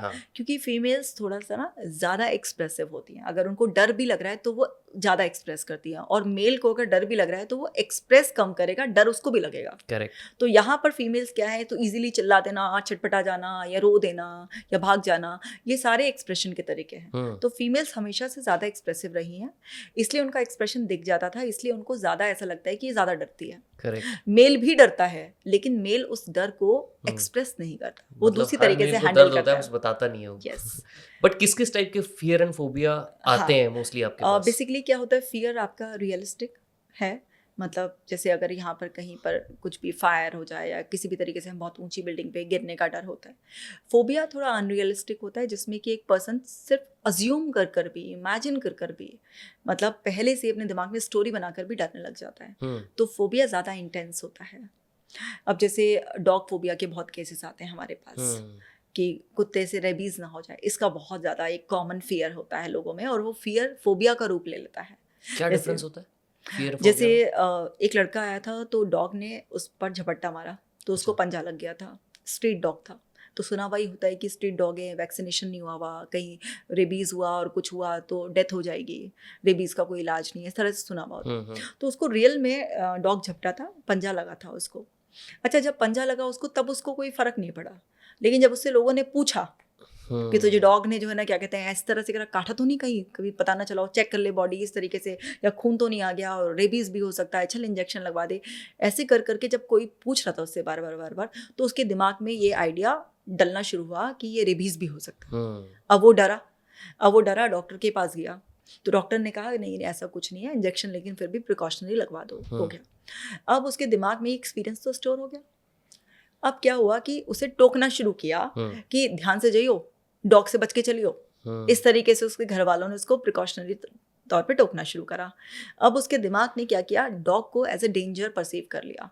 तो जैसे ही उसको कहीं भी डॉग दिखता था, तो वो डॉग से बच के चलने लग जाता था या रुक जाता था, और धीरे धीरे उसका जो फियर था, जो एक नॉर्मल कंडीशन से स्टार्ट हुआ था, धीरे धीरे वो फोबिया का रूप लेने लग गया, और वो डॉग से डरने लग गया। एक दिन सड़क पे जा रहा था, 2 कुत्ते लड़ पड़े, जो कि नॉर्मल है। अब वो एकदम से बिल्कुल है ना, नॉर्मल है, स्ट्रीट पर मिल ही जाते हैं कि है ना, कुत्ते लड़ पड़े, और वो इतना ज़्यादा डर गया उस दिन, वहाँ से भाग गया, और उसकी बॉडी पूरी तरह से शेक कर रही थी, स्वेटिंग हो रही थी उसको बहुत ज़्यादा, और धीरे धीरे उसके दिमाग में जो डॉग है उसका फोबिया सेट हो गया। तो अब कहीं पर भी अगर स्ट्रीट पर डॉग होता है तो वो जा नहीं पाता। अगर कभी किसी और के साथ भी जा रहा है और कोई उसको बोलकर जा रहा है कि चल मेरे साथ चल रहे हैं, तो उसको ये वहम होता है कहीं डॉग ने आके मुझे चाट तो नहीं लिया, कहीं डॉग ने आकर मेरे को कहीं स्क्रैच तो नहीं कर दिया, इस तरह से क्या पता मुझे पता ना चला हो। तो वो अपनी बॉडी को चेक करता है। तो ये है उसका डॉग फोबिया, जो धीरे धीरे एक रियल इवेंट से डेवलप हुआ, इस तरह से यहाँ तक पहुँच गया। लेकिन बहुत सारे लोगों को डॉग कोई बाइट कर लेता है, उन्हें बाद में भी लोग कहते हैं अरे कोई बात नहीं है, तो हो जाता है, इसका मतलब थोड़ा ना हर डॉग ही ऐसा करेगा, मतलब बात आई गई कर देते हैं लोग। जितना नॉर्मल तरीके से आप उसका पोस्ट ट्रीटमेंट देते हो, किसी पर्सन के साथ कुछ हो जाए, उस पर डिपेंड करता है कि वो जो एक्सपीरियंस है वो कितना इफेक्ट करेगा बाद में भी। लेकिन इसके घर में वो स्टोरी कंटिन्यू रही, बार बार इसको अलर्ट किया गया, तो धीरे धीरे वो एक जो रियल एक्सपीरियंस था वो फोबिया में कन्वर्ट हो गया। लेकिन ऐसे तो मेरे खुद के बचपन में एक बार डॉग ने मुझ पर अटैक किया था, लेकिन हमारे घर वालों ने कहा कोई बात नहीं, कि अगली बार आए तो कुछ सामान हो तो उसको मार देना मुंह पर, इस तरीके से मेरे पापा ने मुझे समझाया, तो हमें कोई फर्क ही नहीं पड़ा, हम आराम से डॉग के पास चले जाते हैं। और एक बार नहीं, ऐसे अभी बड़े होने पे भी कुछ टाइम पहले की बात है, मैं अपने एरिया में वॉक कर रही थी, तो 2 डॉग आपस में लड़ पड़े, तो दौड़ कर आ रहे थे, तो मेरे पास वहाँ वो पड़ा था, जो रोड़ी पड़ी होती ना सड़क पे, तो मैंने एक मुट्ठी उठाई और ऐसे फेंका और भागी वहाँ से। तो ऐसा तो हो जाता है, लेकिन हमारा वो फोबिया क्यों नहीं बना, क्योंकि हमने उस चीज़ को जिस तरीके से अपने दिमाग में फिट किया, एक्सप्लेन किया, वो डिफरेंट था। वो फियर को इंड्यूस करने वाला, फियर को बढ़ाने वाला नहीं था। ये बहुत फ़र्क पड़ता है कि कुछ अगर आपके साथ खराब एक्सपीरियंस हो गया तो आप उसे कैसे एक्सप्लेन करें, उसका कितना रीइंफोर्समेंट होता है, और आपके आसपास वाले आपको कितना उसके लिए अलर्ट भेज रहे हैं। तो ऐसे केसेस भी हम हिप्नोटिक थेरेपी से बिल्कुल कर सकते हैं। हिप्नोसिस से आप किसी भी तरीके के केसेस को आराम से सॉल्व कर सकते हो, क्योंकि जब जैसे हम फोबिया की बात कर रहे हैं, तो उसे भी एक दिमाग के हिस्से को उसको पता है कि ऐसा कुछ नहीं है, अगर काटेगा तो उसका दर्द भी होगा, दांत भी होंगे, खून भी निकलेगा, पता चलेगा उसका, ऐसा नहीं है, लेकिन उसको वहम हो रहा है। तो उसको डॉग के साथ कंफर्टेबल करना है, तो वो डायरेक्ट एक्सपोजर्स करने में कंफर्टेबल नहीं है, तो हम पहले उसे मेंटल एक्सपोजर कराते हैं, और वो हिप्नोसिस के थ्रू मेंटल एक्सपोजर ईजी हो जाते हैं। और फिर उसके बाद हम उसे रियल एक्सपोजर ही कराते हैं। हम्म। पहले हिप्नोसिस के सेशन दिए, फिर उसको रियल में डॉग के पास ले जाएंगे। अच्छा, पहले थोड़ा सा दूर से डिस्टेंस से उसके डॉग के साथ कंफर्टेबल करेंगे, फिर थोड़ा और तो पास ये ले क्या कोई जाएंगे। भी रैंडम स्ट्रीट डॉग के पास ले जाते हो या हाँ, आपके यहाँ स्ट्रीट पे डॉग ऐसा नहीं, कुछ स्ट्रीट होता डॉग के पास लेकर जाते हैं। है? अच्छा। फिर उसको और पास ले गए, फिर उसको बोलेंगे कि आप इसको जो है ना आराम से प्यार से सहलाओ, इस तरीके से, इसको बिस्किट डाल डॉग दो, सोच इस रहा हूँ तरीके मैं से, कहाँ से परफॉर्मेंस में आ गया बीच में। उसको जो है ना बिस्किट खिला दो, इस तरीके से करते हैं। और वो गया उसका फोबिया, फिर हाँ, खत्म हो जाता है उसका फोबिया, हाँ। इस तरीके से। बट किस किस तरीके से हमारा माइंड काम करता है, मैं तो सरप्राइज हो रहा हूँ कि मतलब क्या हो रहा है। ऐसे ही करता है, हाँ। बिल्कुल। और माइंड कुछ कुछ टिपिकल टाइप के फोबियाज हैं जो लाइक कॉमन इन वुमेन है, ऐसा कुछ है जो आप जैसे देखते होगे? आपको ऐसा भी तो होता होगा ना कि आपको पता है कि अगर वुमेन आ रही है तो किस किस टाइप के फोबियाज होते हैं वर्सेस मेन में किस टाइप के फोबियाज होते हैं। देखिए क्या होता है ना कि ऐसा कोई रिपीटेड फोबियाज लेकर ऐसा नहीं है कि ऐसा ये कोई वाला बड़ा पैटर्न नहीं है। पॉपुलर वो है। अच्छा। सबके अपने अपने लाइफ के एक्सपीरियंसेस होते हैं, जिसके बाद उनके फियर कई बार उनके फोबियाज में कन्वर्ट हो जाते हैं। ओके। ओके। और बहुत सारे लोगों के तो सुनी सुनाई बातों से भी हो जाते हैं अच्छा। कि उसके साथ कुछ नहीं हुआ, लेकिन उसने सुना, ओह। इसलिए उसको डर है अंदर कि किसके दिमाग में अपने एक्सपीरियंस से स्टोरी फिट क्या कर लिया उसने, या किसी दूसरे से सुन सुनाकर उसने दूसरे के एक्सपीरियंस को देखकर क्या अपने दिमाग में स्टोरी फिट कर लिया है। हम्म। उसकी वजह से उसके दिमाग ने उसको बहुत ज़्यादा बड़ा कर दिया, बहुत मैग्नीफाई कर दिया, हम्म। और अब वो सिर्फ अजम्पशन कर करके डर रहा है इंसान। मतलब ऐसा कुछ हो नहीं रहा, रियल में कोई थ्रेट डेंजर नहीं है, लेकिन सिर्फ अजम्पशन से वो सफ़र कर रहा है, तो वो फोबिया की कैटेगरी में आता है। जैसे बहुत लोगों को भूत का डर होता है, हम्म। ठीक है, मुझे बहुत है। वेरी लोग देखेंगे कि क्या बातें कर रहा है, बट मुझे होता है। जब मैं अगर स्पेशली अगर मैं बहुत नई जगह पे जाऊँ ना, और कभी कभी मुझे होटल में भी होता है कि अगर मैं अकेले रात को रुका हूँ होटल में, तो मुझे ऐसा कभी कभी फील होगा कि यार मैं लाइट जला के सो जाऊँ क्या। ऐसा नहीं होता कि बहुत ज़्यादा है, लाइक 100 बार रुका हूँ तो एक बार ऐसा फील होगा मुझे। बट मुझे पता भी होता है कि मैं खुद कंट्रोल कर सकता हूँ, ये ज़बरदस्ती मैं अपने साथ कर रहा हूँ कि मैं इसको ओवर पावर करने नहीं दूंगा। तो मैं फिर 15 मिनट सोचूंगा, फिर मैं कुछ और सोचने की कोशिश करूंगा, like some productive thing, some positive thing, कि मैं काम के बारे में सोचने लग जाऊंगा, सो दैट मुझे वो सोचते हुए नींद आए रादर देन भूत के बारे में सोचते हुए नींद आए। तो मैं मतलब सबकॉन्शियसली सोता उस तरीके से हूँ कि मैं वो अच्छी चीज़ें सोच के सोऊं। बट कभी कभी मुझे होता है, फिर भी होता है कि मैं अंधेरे में जा रहा हूँ तो मुझे फील होगा कि यार नहीं, मतलब समटाइम्स। तो भूत का फोबिया कितना कॉमन है? भूत वाले बहुत आते हैं हमारे पास, हाँ। और एक डार्कनेस का फियर जो भी आपने बोला हाँ। कि वो भी आते हैं। और जैसे हमारे पास जो लोग आते हैं ना, बेसिकली ऐसे ऑब्सेशन में जो चले गए, या उनको भी सीवियर ऐसे फोबियाज होते हैं, तो जैसे एक क्लीनिंग का ऑब्सेशन होता है, तो उसमें उनको जर्म्स का फोबिया होता है। ठीक है, मतलब कि एक्चुअल में है नहीं, लेकिन उनका दिमाग उनको इल्यूजनरी हाँ, ऐसे बना जर्म्स रहा लग गए मेरे है। हाथ तो इस पे। तरीके से बहुत सारे कुछ केसेस रिपीट भी होते हैं, सेम थीम्स, लेकिन उनकी भी स्टोरी अपनी अपनी अलग अलग होती है। कैसे बिल्ड हुआ, उसके पीछे की पूरी लेयर्स अलग होती है। मतलब मेरे लिए भी कुछ ना कुछ स्टोरी हुई होगी जिससे मुझे फील यस, होता है। जैसे कॉमनली क्या होता है कि जब हम छोटे होते हैं तो हम इस तरीके की सीरियल्स देखते हैं। जैसे जब मैं छोटी थी तो मुझे याद आहट है, वगैरह और इस आपने तरीके जो की, नाम लिया ना एग्जैक्टली वही सीरियल हाँ देखता था मैं, हाँ, उसी से डर लगता था आहट मुझे। है ना। हाँ। और या कुछ ऐसे पुरानी हवेली, ऐसे पिक्चरें देखी थी और हमने। उसकी ना मुझे वो ट्यून भी याद है, यस, हाँ, ऐसी सी वो बोलते जो उसमें यस, ये उसमें वाली। जो ऑडियो विजुअल्स जो डाले हाँ गए थे ना, वो सारे के सारे बहुत स्केरी हैं। हाँ हाँ। और हमें पता है कि ये भी किसी ने शूट किया है, लेकिन उस वक्त नहीं पता था नहीं जब पता हमने था, फर्स्ट टाइम देखा था। करेक्ट, बचपन में नहीं तो फील होता यस, था ना नहीं, ऐसे। हाँ। आज हमें पता है कि ये सब एक्टर्स हैं और ये सब चीज़ें, या लेकिन जब हमने देखा था, या आज हमें पता भी हो ना, अभी हम कोई मूवी देखने जाते हैं, हाँ तो अभी जैसे छावा पिक्चर देखने गई थी मैं, तो उसमें उसकी जीभ निकाल ली थी, हाँ हाँ नाखून उखाड़ लिए थे, तो ऐसे बॉडी अपने आप हो गई, और हाँ पता है कि कि पिक्चर विक्की है कौशल है ये, हाँ इसकी करेक्ट। कोई जीभ नहीं निकाली है, ये सब ऐसे दिखा रहे हैं। लेकिन हम लोग ना रिस्पॉन्स देते हैं, क्योंकि हम सबकॉन्शियसली ना उससे इतना डीपली कनेक्ट हो जाते हैं, क्योंकि हमारी सारी सेंसेस को एंगेज कर लिया जाता है और डायरेक्ट हमारे सबकॉन्शियस माइंड में एंटर हो जाता है वो डेटा। तो वहाँ पर ना हमारी बॉडी ना, क्योंकि हमारा माइंड, अभी मैंने बताया ना, रियलिटी और इमेजिनेशन को डिफरेंस नहीं कर पाता, तो जो लगातार आपको विजुअल्स, ऑडिटरी क्यूज लगातार ओवरलोडिंग हो रही है, तो उससे ना आप कनेक्टेड हो जाते हैं इमोशनल लेवल पर, तो आपकी बॉडी ना वो एक्सपीरियंस करने लगती है। तो ऐसे केस में जैसे मान लो मुझे ऐसा फील होता है, लेट्स से, जब मैं ऐसे कभी भी फील हो लेट्स से, तो मुझे क्या करना चाहिए ऐसे केस में? हाँ, तो जैसे आपको फियर या गोस्ट का है ऐसे करके, तो सबसे पहले तो अवेयरनेस कि ये जो मेरा दिमाग है वो कनेक्टिविटी बना रहा है। जैसे अगर आपने भूत की पिक्चर में देखोगे ना, दरवाजे की आवाज़ आती है हाँ एक, हाँ हाँ हाँ। अगर कभी तेज हवा भी चल रही हो और हमारे घर का भी दरवाजा हाँ, ऐसे हो हाँ। जाता है, तो वो वही वो रिस्पॉन्स आता हो है, जाता वहीं है। से कनेक्टिविटी, हाँ, क्योंकि ब्रेन ना उसे कनेक्ट कर लेता है, क्योंकि सेकंडों में उसके अंदर ना सारा डाटा खंगाल लेता है कहाँ से कनेक्टेड है, और वो वही रिस्पॉन्स हमें देना शुरू कर ये देता है। विजुअल क्यू कहाँ से या यस, ऑडिटरी क्यू ऑडिटरी कहाँ से कहाँ आया? से आया है, हाँ, और फिर ना हम जब देखते हैं फिर सांस लेते हैं, अरे हाँ, यार कि कोई नहीं है। हाँ, कोई नहीं है। हाँ। और और एक फिर हम बार, वापस मुड़ के फिर चेक करते हैं। हाँ बिल्कुल, हाँ, जैसे हमने ये भूतों की पिक्चर देखी थी, तो मैं एक बार रात को 2:30 बजे अपना कोई केस तैयार कर रही थी, हाँ। तो मुझे ऐसा लगा कोई है। मतलब आपको भी होता है ऐसा? तो मैं क्योंकि सुना मैंने उस रात को ना बड़ी अजीब सी आवाज आती है, सुर हाँ, सुर की, एक्चुअली ऐसा सब कुछ शांत होता है ना, तो शांत सुनाई होता ज़्यादा है देता है। तो आवाज से, हाँ। तो मुझे पता था, पूरा कॉन्फिडेंस था, तो मैंने जानबूझ के पीछे मुड़ के नहीं देखा। फिर जब मेरा काम हो गया तो मैंने देखा कुछ नहीं है, कुछ नहीं है, ये तो मेरा ही घर है।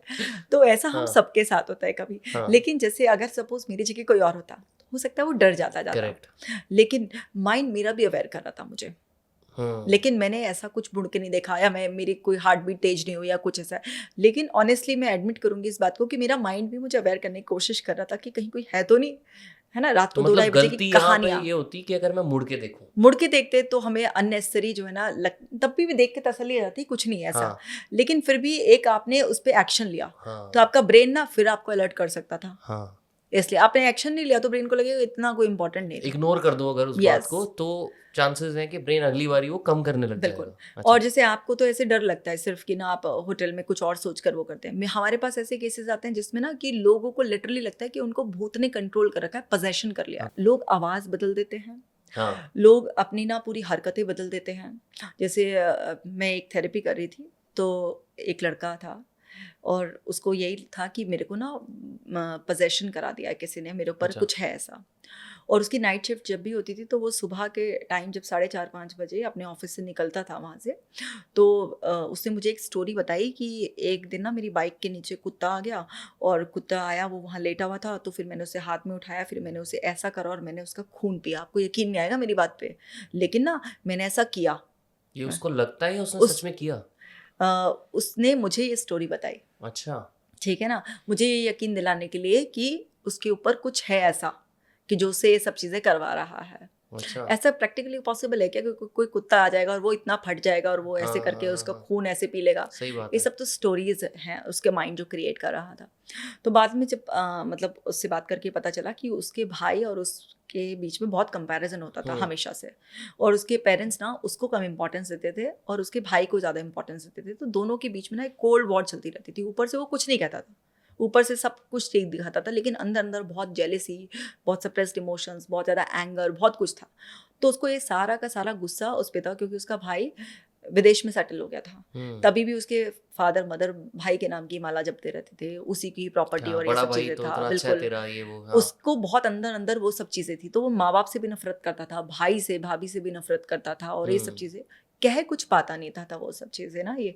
तो उसके अंदर वो ऐसी सुपर नेचुरल पावर्स डेवलप करने का उसका माइंड प्लान कर रहा था कि मैं अपने आप को ऐसे दिखाऊं कि जैसे मैं ना किसी के पोजेशन में हूँ, मेरे पास सुपर नेचुरल पावर आ गई है और मैं कुछ भी कर सकता हूँ इस तरह से।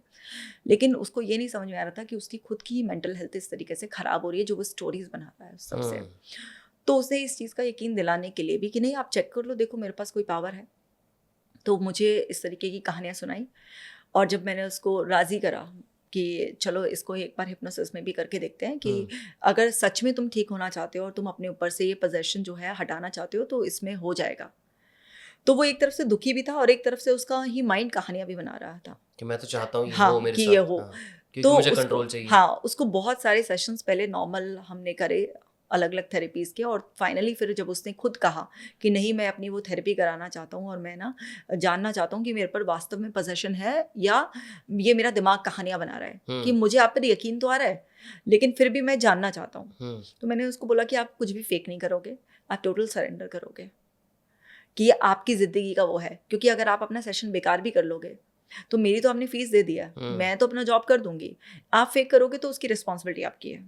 आप सच में ठीक होना चाहते हो तो उससे पूरा अच्छी तरह से मैंने उससे एग्रीमेंट लिया कई बार, और उसने जब एग्री किया तो हम वहाँ गए। लेकिन उसके दिमाग का वो जो हिस्सा जो उसको पावर शो करने की कोशिश कर रहा था इस तरह से कि एक अलग ही जोन में चला जाता है वो, तो उसने आवाज़ बदल जाती है। मैं थेरेपी कर रही थी और हमारा ना रूम बहुत ही डार्क सा होता है ताकि डिस्ट्रैक्शन ना हो किसी भी तरीके का, बस एक म्यूजिक बज रहा होता है, मैं और क्लाइंट ही होता है उसमें। हाँ। तो थेरेपी चेयर पे लेटा हुआ है क्लाइंट, आराम से अचानक से आवाज़ बदल के जो है ना क्या कहते हैं मुझसे बोलता है, एकदम से आवाज़ बदल के आंखें बाहर निकाल के एकदम से लेटा हुआ आदमी खड़ा होकर बोलता है, इसको छोड़ दो, तुम्हें पकड़ लूँ क्या? और मैं तो इतनी भयानक आवाज़ भी नहीं निकाल सकती अभी, इतना ज़्यादा वो करके। तो मैंने मतलब मेरी भी सांसें सच में ऊपर नीचे हो गई थी। मैंने उसको बोला, हाँ इसको छोड़ दो, मुझको पकड़ लो, क्योंकि कोई भूत होगा तो ही तो ऐसा कुछ होगा ना, इसको छोड़ दो, मुझको पकड़ लो, फिर मैं तुम्हें छोड़ूंगा नहीं और फिर मैं तुम्हें इस तरह से काबू में कर लूंगा और फिर मैं ये कराऊँ, जो मर्जी हो वो करवा लेना, इसको छोड़ दो, मुझको पकड़ लो। कोई भूत होगा तो किसी को छोड़ेगा, किसी को पकड़ेगा। तो उसको लगा कि मैडम तो काबू में ही नहीं आ रही है और बार बार इस तरीके की कमांड दिए जा रही हैं, तो उसने सरेंडर कर दिया कि अब ये ड्रामे को एंड करने का वक्त आ गया है। और थेरेपी से वो नॉर्मल उठा कि अब मुझे हील होने का वक्त आ गया और इस ड्रामे को एंड करने का वक्त आ गया। So everything is in mind. Yes. That's very scary and crazy. तो इस तरीके की बहुत सारे चीज़ें हैं, मतलब कि बच्चों से लेके बड़ों पर जिस पे भी भूत आ जाता है, जिस पर जिस देवियाँ बहुत आती हैं, औरतों पे देवियाँ बहुत आती हैं, तो वो देवियाँ भी हम बहुत सारे उतारते रहते हैं इसी तरीके से। तो पता चलता है कि उसको इम्पोर्टेंस तो मिल नहीं रही थी घर में, अब जब से वो देवी बनी है तो उसको इम्पोर्टेंस है। हर बृहस्पतिवार को दरबार लगाती है, मालाएं उसके गले में पड़ जाती हैं, लोग चढ़ावा चढ़ाने आते हैं। जो उसका वैसे काम नहीं चल रहा था वो अब काम चल रहा है बढ़िया तरीके से, उसकी पूछ हो रही है। बट उनको तो ये चाहिए। हाँ ये चाहिए ना, तो बट तो वो क्यों सरेंडर करती है फिर? देखिए क्या होता है कि एक पर्सन ना जब इस स्टेट में होता है, जब उसको इम्पोर्टेंस मिल रही होती है, जैसे इसका अगर हम हिस्टीरिया का नाम है, जिसमें कि अक्सर फीमेल्स को ज़्यादा होता है ये, जिसमें गर्दन घुमाती भी औरतें मिल जाती हैं। और आपने ऐसे दरबारों में भी बहुत देखा होगा कि एक नहीं अगर 50 औरतें होंगी तो 50 ही गोल गोल घूम रही होंगी। ये सब, इसको मास हिप्नोटिज्म, क्योंकि इसको सिंप्लीफाई करके अगर मैं समझाऊँ, आप एक मंदिर में एंटर करते हैं, पहले से ही लोग ऐसे कर रहे होते हैं, तो आप भी बैठते ही ऐसे ही करने लगते हैं। क्योंकि आप ऑलरेडी प्रोग्राम्ड होते हैं उस एनवायरनमेंट से। उस एनवायरनमेंट में दूसरे लोगों के इमोशंस को देखकर आपका ब्रेन पहले से ही एक्सेप्ट कर लेता है, यहाँ है तो ऐसे ही करना है।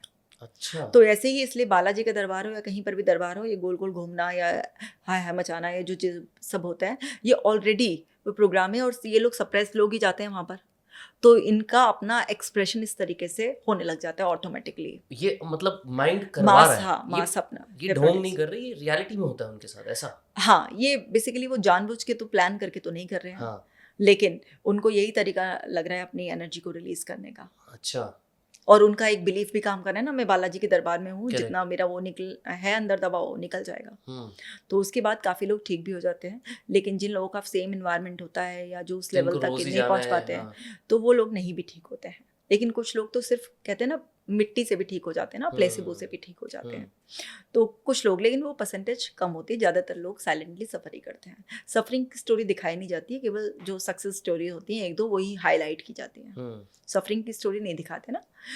तो उसमें जैसे कोई भी लेडीज़ है, वो आपने पूछा कि सवाल कि वो कैसे मान जाती हैं, जब मतलब हम जैसे आपने बोला कि उनको अटेंशन नहीं मिलती और रियलिटी चेक देने से। हाँ। जब मेरे पास जैसे एक लेडी आई, मैं एग्जांपल ही देकर बता देती हूँ। उसकी सास उसको बहुत परेशान करती थी। अच्छा। रोज पति से झगड़ा करवाती थी, रोज बहुत वो करती थी। तो वो एक दिन गांव में उनके यही सब हो रहा था, तो उसको वहाँ पर मिल गया मौका और उसने गोल गोल घूम के अपने ऊपर देवी ले आई वो तो आराम से। तो उसके बाद से वो देवी बन गई। अब तो सास भी कुछ नहीं कर सकती, सास भी पैरों में पड़ी हुई है, ठीक है ना। तो वो अगर कुछ भी, अगर घर में कुछ हो किसी भी तरीके से, तो देवी रुष्ट हो गई हैं और फिर देवी जो है ना उसके पीछे भाग रही हैं। और उसने तो कई बार अपनी सास की जो है ना क्या कहते हैं झाड़ू लेके भी पिटाई कर दी उसके बाद। और फिर वो देवी के रूप में आ गई, मतलब जीभ निकाल रही है ऐसे देवी की तरह वो सब चीज़ें कर रही है कि देवी रुष्ट हुई थी तो देवी ने रौद्र रूप ले लिया, पिटाई कर दी सास की। और फिर वापस देवी शांत हो गई तो देवी उसमें आ गई, आशीर्वाद दे रही हैं। अब देवी को पलट के कौन मारेगा? ना पति मार सकता ना सास मार सकती। सास पिट भी रही है अब, और सास पैरों में भी पड़ी है, अब देवी का भोग भी लगा रही है अब। तो इस तरीके से अब घर वाले तो शुरुआत में समझ ही नहीं पा रहे इस चीज़ों को, आजू बाजू के लोग भी इस चीज़ों से इन्फ्लुएंस हो रहे हैं। सही बात है। उनको लेकिन विश्वास लग रहा है ना, विश्वास लग रहा है उन चीज़ों का, उस औरत को बेनिफिट लग रहा है अब इन सब चीज़ों से, और वो ये चीज़ें रिपीट करे जा रही है। लेकिन कहते हैं ना कि किसी ड्रामे का कभी तो अंत होता ही है ना। तो जब ये सब होता गया तो ये चीज़ें ना खुलने लग जाती हैं। तो जब उसके पति को लगा कि ये तो जब देखो मेरी माँ के पीछे ही बार बार पड़ी रहती है और ये कभी उसमें चली जाती है, कभी ऐसे जोन में चली जाती है, तो उसके पति को कुछ डाउट हुआ। तो उसके पति ने 1-2 लोगों से और बात करी, तो उन्होंने कहा भाई डॉक्टर दिखा ले, ऐसी कौन सी देवी वगैरह होती है जैसे सारे लोग तो नहीं मानते ना, कुछ लोग अंधविश्वासी भी होते हैं। तो डॉक्टर के दिखाया तो डॉक्टर ने तो डायग्नोस कर दिया कि वो पहले साइकेट्रिस्ट के पास गए कि इनको तो हिस्टीरिया है, ये कोई देवी वेवी नहीं होती है और इनकी काउंसलिंग करवाओ और ये समझाओ ऐसे करके। अब काउंसलिंग में आएगा और ये पर्सन मानेगा नहीं बहुत आसानी से, ये तो अपने आप को ये प्रूव करेगा वह है। लेकिन हम भी बहुत गुरु हैं, फिर हम उसको ना अकेले में बता देते हैं कि देखो तुम्हारी रियलिटी ये है, अब ये बताओ कि ये चीज़ को किस तरीके से लोगों के सामने बताया जाए। ये जो तुम्हें इसका गेन मिल रहा है ये लंबे समय तक नहीं मिलेगा, तुम और प्रॉब्लम में आ जाओगे और तुम ये सच में ही एक ऐसे जोन में चले जाओगे जहाँ तुम्हारा दिमाग किसी तरीके से प्रोग्राम हो जाएगा और फिर तुम्हें वो गेन मिलना बंद हो जाएगा, तो तुम सफ़र करोगे। तो जो कम पढ़े लिखे लोग होते हैं उनके लिए समझना बहुत मुश्किल होता है और वो हमें सपोर्ट नहीं करते और वो कई बार ट्रीटमेंट के लिए फिर आते नहीं हैं। जो लोग थोड़े से पढ़े लिखे होते हैं, समझदार होते हैं, क्योंकि ऐसा नहीं है कि कोई अगर गांव के ऐसे बैकग्राउंड से है तो सारे ही लोग बिल्कुल ना समझ वैसे होते हैं। वहाँ के भी मैंने ऐसे बहुत सारे क्लाइंट्स देखे हैं अपने जो समझदार भी होते हैं, तो वो लोग भी ना उस चीज़ को सेंस कर लेते हैं, समझ जाते हैं और हम उनको बताते हैं कि अगर सांस से प्रॉब्लम है तो रियल प्रॉब्लम को एड्रेस करो, ना कि उसका सोल्यूशन ऐसे निकालो। तो वो भी बताते हैं फिर कि जो सुनता ही नहीं है कोई भी, अभी तो वो काबू में है, पति अभी तो सुन रहा है, वैसे तो कोई नहीं सुनता है। अगर हमें लगता है कि उसकी प्रॉब्लम को हम ओपनली उसके घर वालों के सामने बता सकते हैं और उसका कोई सोल्यूशन निकालने में मदद कर सकते हैं तो हम बता देते हैं। तो हम उसको इतना होशियार कर देते हैं कि ये जो तुम सब चीज़ें कर रहे हो अपने रिस्क पर करो, क्योंकि तुम्हारे माइंड को ये जो तुम्हारा जो चल रहा है, जो तुमने एक अपना एक सेफ जोन बना लिया है और अपने आप को पावर में दिखाने का, ये आगे चलकर तुम्हारे लिए बहुत ज़्यादा भारी पड़ने वाला है। बहुत कम परसेंटेज उस चीज़ को समझती है, क्योंकि इस तरीके की चीज़ों में इन्वॉल्व होना और इस तरीके के कोपिंग मैकेनिज्म ज़्यादातर कम पढ़े लिखे लोग या गांव देहात के लोगों में ज़्यादा होता है। तो वहाँ वाले लोगों में होता है, शहर के लोगों में आप हिस्टीरिया के इस तरीके के लक्षण नहीं देखेंगे औरतों में, उनमें हिस्टीरिया के लक्षण आप दूसरे तरीके से देखेंगे। उसमें हिस्टीरिया के लक्षण में जैसे एक न्यूली मैरिड लेडी मेरे पास आई और उसका हस्बैंड फ़ोन में लगा रहता था।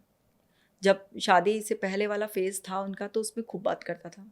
शादी के बाद वाले फेज़ में 8-10 दिन हनीमून वाले टाइम में उसने बात करी, उसके बाद वो अपने बिजनेस में लगा रहता था, रात को 11-11 बजे तक भी फ़ोन में लगा रहता था। वाइफ ने अटेंशन डिप्राइव्ड फील किया और वाइफ ना बेहोश होने लगी, बेहोश हो जाती थी, उसके हाथ पैर अकड़ जाते थे और गर्दन टेढ़ी करके और बहुत ही अलग सी आवाज़ में बोलने लग जाती थी कि तुम ये गलती कर रहे हो, तुम समय नहीं दे रहे हो, तुम्हारा कुल विनाश हो जाएगा, नष्ट हो जाएगा, ये हो जाएगा, भलैया वाली पूरी वो है इस तरीके से। तो शहर के जो लेडीज होती हैं वो हिस्टीरिया मोड में जाती हैं तो वो अलग तरीके से जाती हैं, जो गांव देहात की होती हैं वो अलग तरीके से जाती हैं। लेकिन जैसे ही हम उनको, जैसे शहर वालों को ट्रीट करना बहुत आसान होता है, जैसे ये लेडी की बात है, तो मैंने कहा तुम्हारे हस्बैंड तुम्हें टाइम नहीं देते हैं और जब तुम्हारे को इस तरीके का अटैक आता है तो वो तुम्हारे पास होते हैं, तुम्हें टाइम देते हैं। वो समझ गई कि मैडम अब समझ गई हैं, अब ये वाली चीज़ की वो बेहोश होने वाली मैडम के सामने तो चलने की नहीं है। सही बात है। तो फिर मैंने उसको बताया कि इस तरीके से मैं तुम्हारी दोनों की हेल्प कर सकती हूँ और तुम लोग अपना रिश्ता सुधारने पर वो करो, क्योंकि ये चीज़ तुम्हें लॉन्ग टाइम में बहुत ज़्यादा सफ़र कराएगी। तो फीमेल जो एजुकेटेड होती हैं और जो मतलब शहरों की होती हैं वो बहुत आसानी से समझ जाती हैं कि ये मेरे ऊपर ही बहुत मुसीबत पड़ने वाली है, तो वो जोन से आउट हो जाती हैं बहुत जल्दी। लेकिन फिर हिप्नोसिस यूज़ किया जाता है फिर ऐसे केसेस में? कुछ लोग तो बिना हिप्नोसिस के भी समझ जाते हैं इसको, काउंसलिंग से कम कर देते हैं वो, कम कर देते हैं और धीरे धीरे ख़त्म कर देते हैं वो, क्योंकि फिर हम उसके पार्टनर को भी समझा देते हैं, जो भी इश्यूज होते हैं उसे रिजॉल्व करना में मदद करते हैं। और कई बार ऐसा होता है कि उसकी वजह से और कोई इफेक्ट आ गया होता है तो हिप्नोसिस से उसके इफेक्ट को रिलीज करा देते हैं। ये चीज़ है।